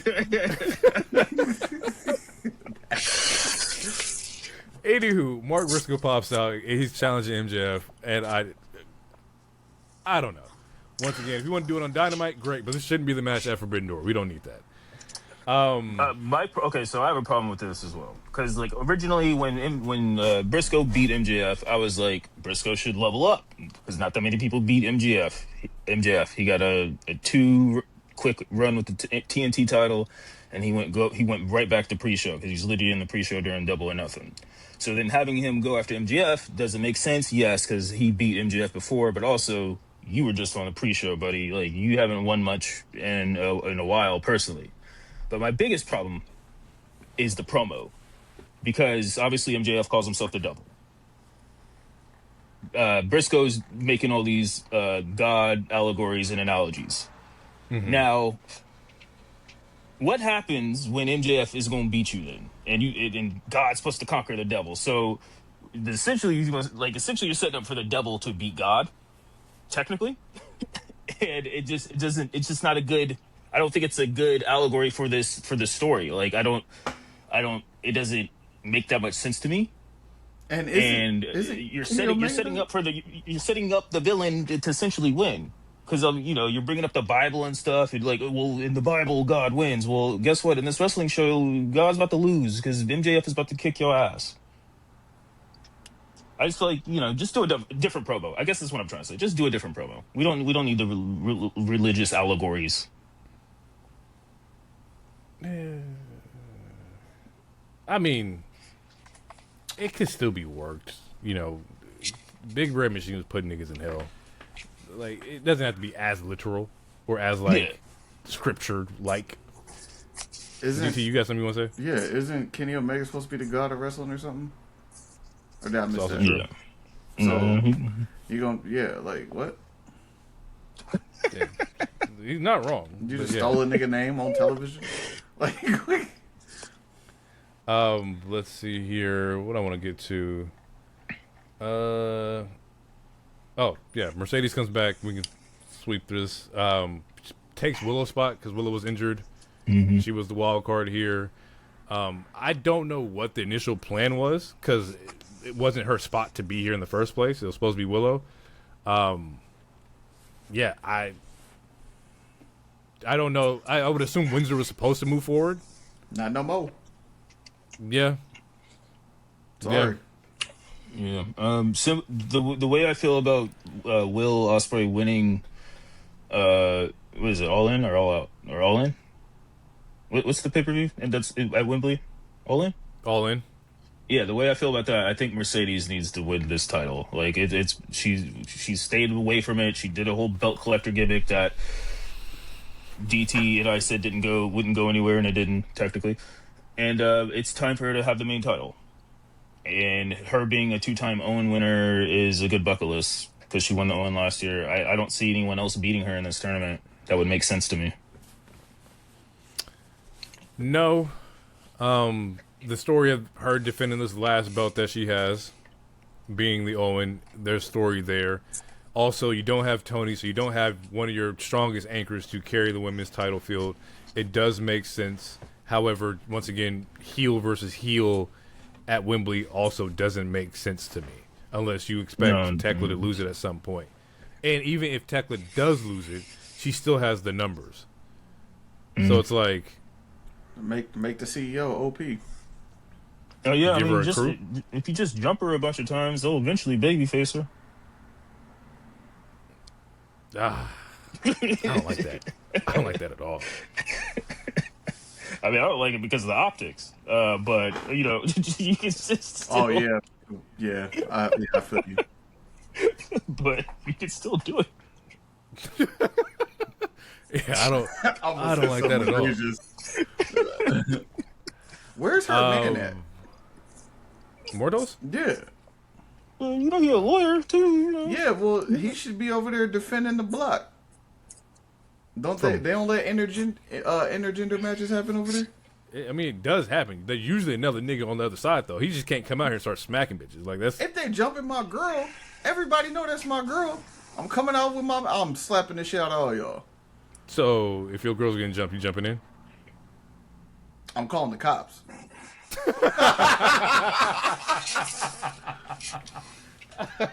Let me ask you this: Is there any girl over there that's like Baby D? Nyla Like a Rose. bully? We haven't seen her in forever. Bane. Yeah, Nyla Rose and Bane are the two biggest women there. Yeah, you want to talk about a real? What'd you call him? Unless you bring in Beth Copeland. I ain't bringing. No, I ain't doing that to her. I'm not doing that to Beth.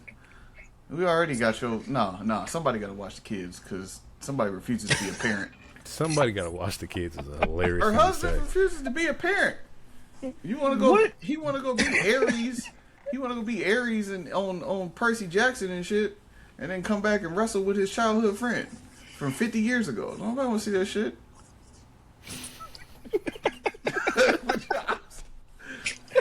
I'm not mad at the take. I'm not mad at the I get what he's saying. It sounds crazy, but I get what he's saying. Main event was Mark Davis, Will Ospreay. The callback to this is that they had the referee stoppage match, and they actually showed video footage of that, or previews, or to catch people up on why this match was happening. I would have said this match, it kind of did overstay its welcome a little bit, but the ending where the shenanigans of every Death Riders member versus a Callous member, you see what they're doing here is that anytime the Callous is trying to injure Ospreay, Death Riders are here to neutralize it. So now Ospreay has a gang, and you can't jump him. It was very Temu WrestleMania 40. It was very Bloodline shenanigans. I got a question. My hands up. Mm-hmm. Why does it matter? They outnumbered anyway. There's 50 niggas in the Don Callis family. Just because 4 of y'all come out don't matter. And that happened because eventually they ran out of Death Rider members. Yeah. Fletcher comes out, brings a screwdriver to Ospreay, but then Fletcher gets taken out by Konosuke. And at this moment, I was like, they still got another 4 members they can throw out there. But you had to bring Konosuke out to neutralize Fletcher. And I was like, Don Callis still got the numbers. I was waiting for Kevin Knight to pop out of nowhere. Yeah, he got the whole roster. Like if the Don Callis family came out, it would be a lumberjack match. They would cover all 4 sides of the ring. So he's not wrong. Y'all, the little gang of y'all 4 and Marina Shafir, that ain't gonna do nothing. Not enough. You said Kevin Knight, you had Okada somewhere in there. Like there's a clone nigga. They got numbers. Look, he's not wrong. He's not wrong. But Ospreay ends up progressing here, going to the next round. We all know this is the angle with Ospreay and Swerve. I do want to give a shout out to Mark Davis. He can wrestle his ass off and probably has top 3 one of my favorite pile drivers I've seen. Like that man knows how to do that move, like really fucking well. Yeah, that's a thick nigga, right? Yeah. Okay. Okay. I mean, Okay. he's not wrong. I had to answer respectfully. I mean, yes, that's him. Like,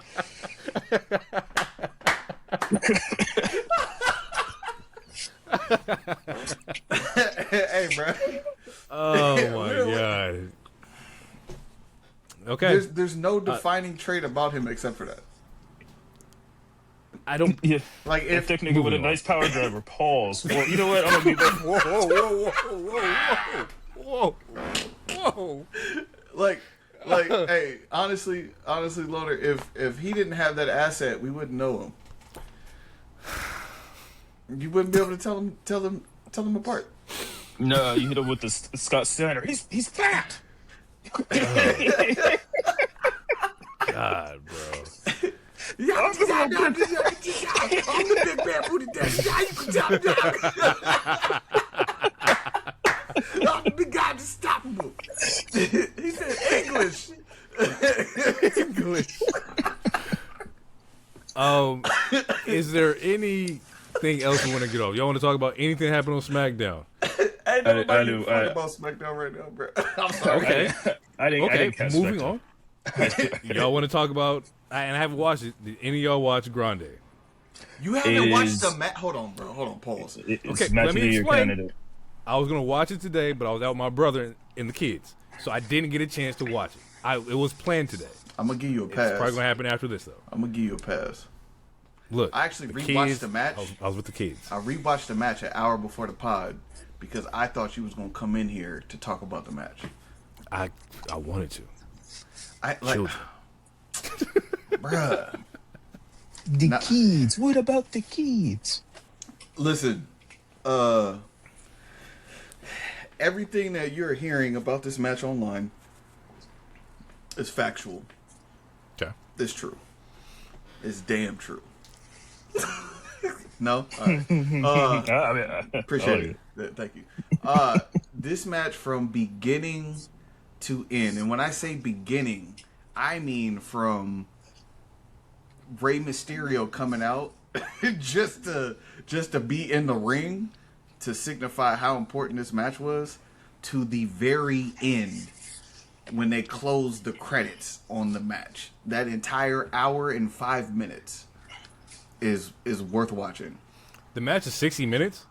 No, Yeah. I mean, a part of that is entrances and there's a speech at the end. It's a 40-minute match. It's a 40-minute. I don't hear none of you niggas talk about anything else again. It's a 40-minute match. It's not. It's you get like 10 minutes, 13 minutes of an intro. You get 5 pivotal minutes at the end of the match, which honestly, I don't want to say is the most important part, but it is right up there with the wrestling in terms of what that portion means to the match, to the storyline. And then you have 40 minutes of wrestling and storytelling.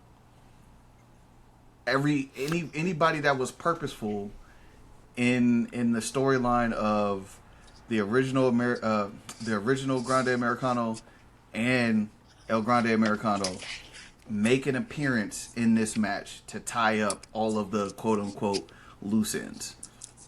They even bring in the what actually happened outside of the match. They bring that in. They reference that as well. So like they pull everything that's happened. They pull it all into this one match.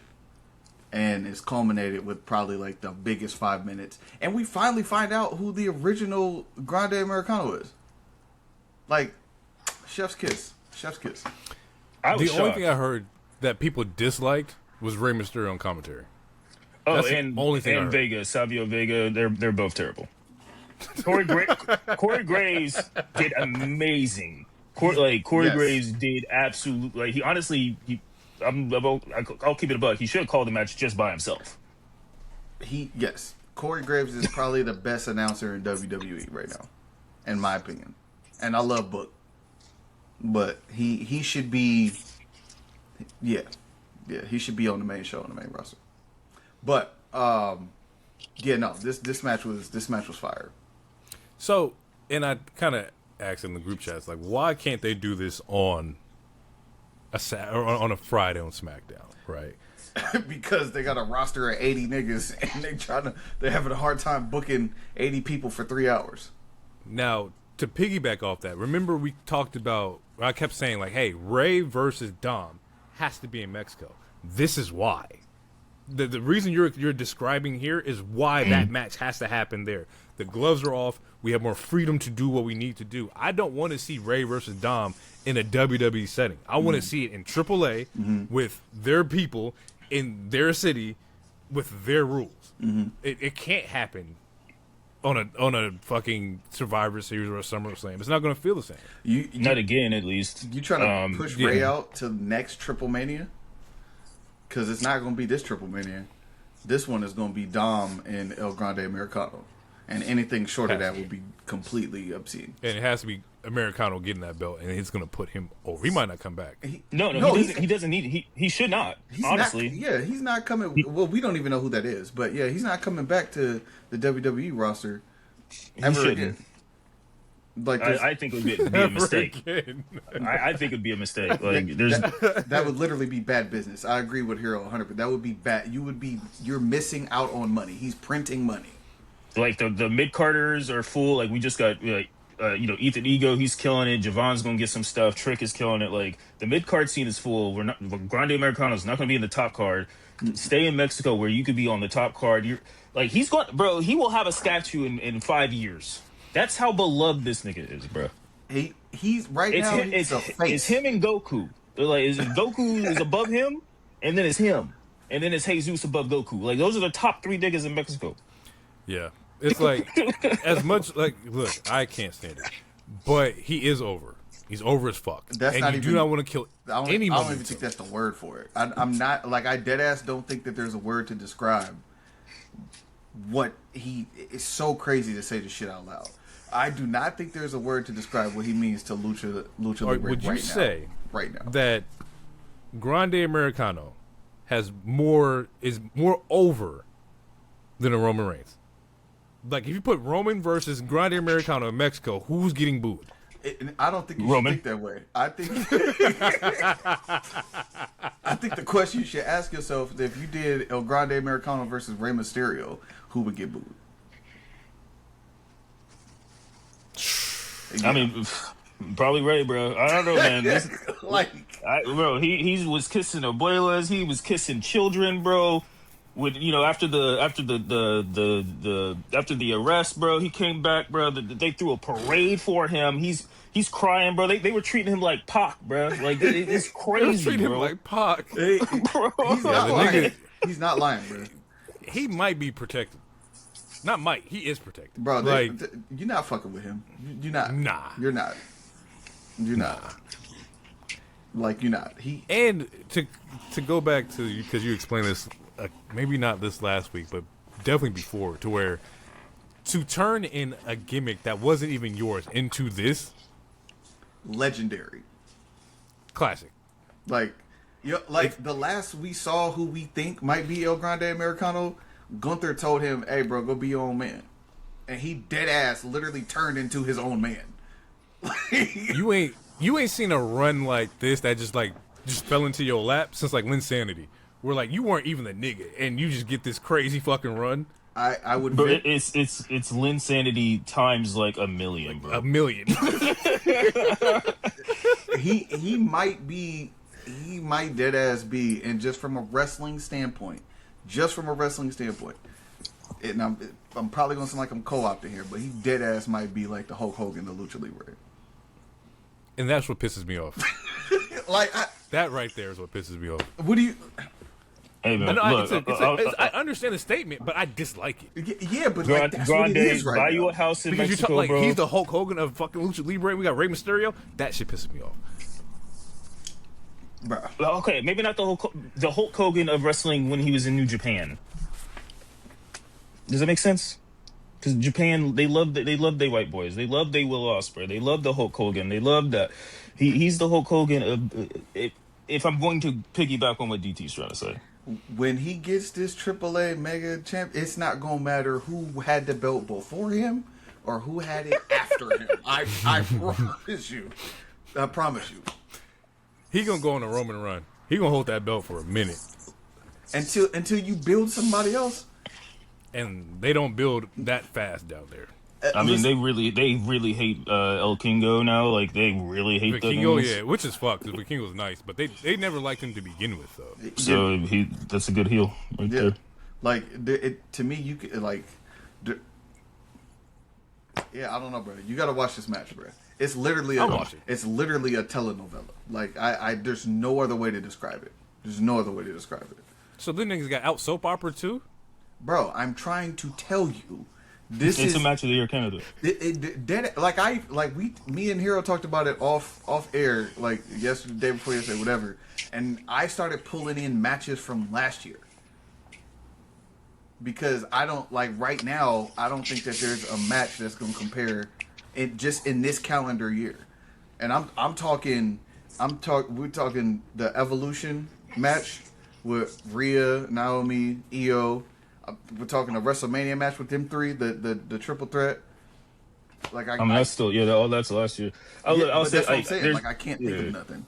Yeah, look, I'll say this: whoever Grande is, you don't need no more homes in America, bro. Unless it's a vacation home, you go to Mexico, you move there, you stay there. They shit here for you. Ain't nothing. Shit here for you. Nothing. You got everything you need. None over of there. this shit right here. I'm not coming back for what? There's nothing. No. Me and the Los Americanos, we're gonna chill over here. Yep. Us three. Show up for Rumbles. Show up for some nice stuff. Something crazy. Maybe one SummerSlam match or something. But Yeah, It's so crazy, bro. And it's gonna work. It's gonna piss me off, but it's smart business. Is that to anchor in, a AAA TV deal, right? Which is what they want to happen. They've been trying to find a place for this. You now have this white face that you can put there and anchor you into it. Not only do you have the white face, but he's backed. He's what they wanted Cody to be for us over here. But just down there. Bro, here's the thing though. It's not like he's like, now that we know it's Chad Gable, it's not like he's running around just saying gracias the whole time. He's speaking and that's what makes Mexican he's Spanish fluent, from He's everything that you want. It's the perfect scenario. He's going to help them get the TV deal, which I know it's going to happen.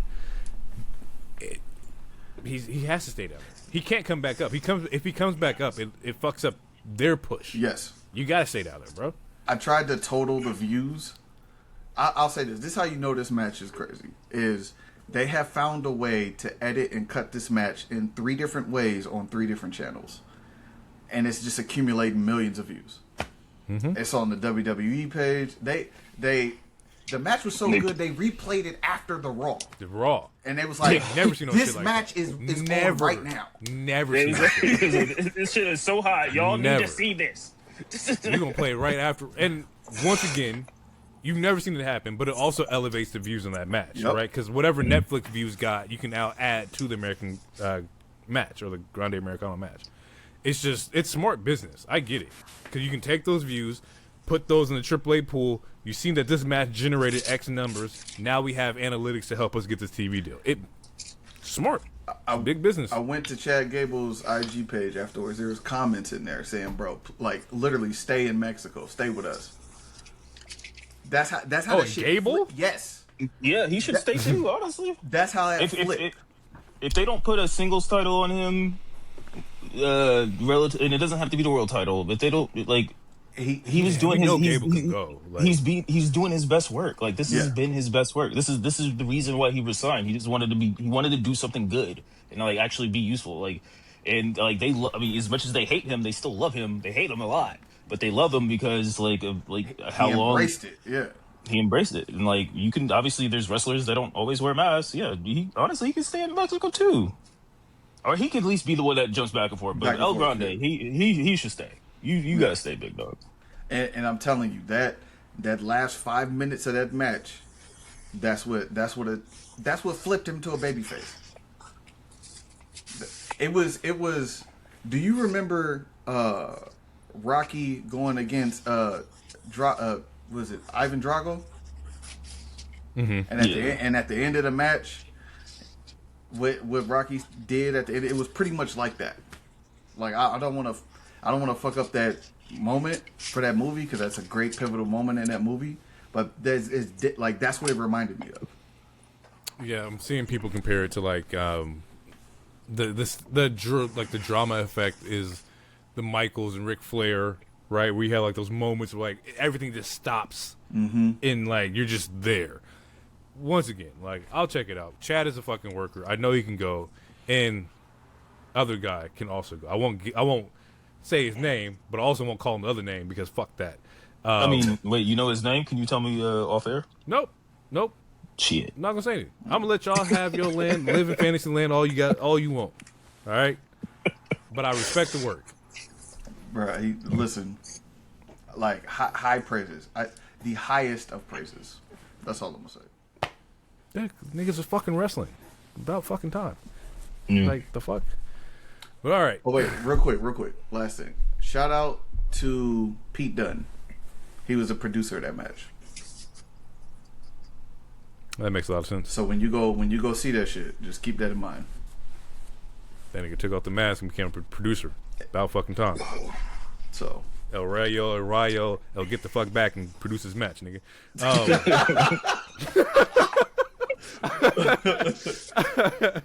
But yeah, let's get out of here. We will catch you guys in the next episode. Anything coming up? Any shows? Anything coming up? Next show's in Saudi, and I think that's at the end of the month. Yeah, and then there's another Saturday night main event that's happening. And then Double or Nothing's the 28th. So like we got shows. Let me see. Wait, Double or Nothing? We just had Double or Nothing. They doing another my bad. Double or Nothing? Forbidden Door. Okay. The 28th.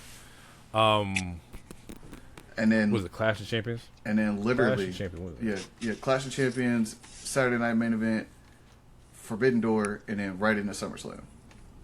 It's coming in hot. 2 fucking nights of SummerSlam, which I don't want them to do that anymore. Just me personally. Listen, just give me one show. Mania can be 2 nights. Everything else can. They have too many people on their roster. Like I honestly think Rumble should be 2 nights. The women's Rumble on one night and the men's Rumble on another, and then just fill the undercard. Mm-hmm. They'll probably end up doing that. Out of all the other besides Mania, out of all the pay-per-views, to me, a 2-night Rumble makes the most sense. That way the women can get they shine. You could end the show with the fireworks and the point instead of that being in the very beginning of the show, and vice versa. Nah, it's not wasting my time. No. But whoever is the nicest, y'all get on the goddamn show. I'm sick of all these participation trophies. Fuck that. Hey, that's fair. You like your 2-minute women matches squeezed in between 80 minutes of men matches. I feel it. At least in that 2 minutes, they fucking wrestling and not fucking rolling over and missing spots. That's another topic. We don't have to get into Damn, that not you shitting on a newbie because she green. That's crazy. Would never. Not to the black people. I love it. All right, we're going to get out of here. We'll catch you on the next one. It's been real. Peace out. Too sweet, Space Cowboy. Believe in the wave.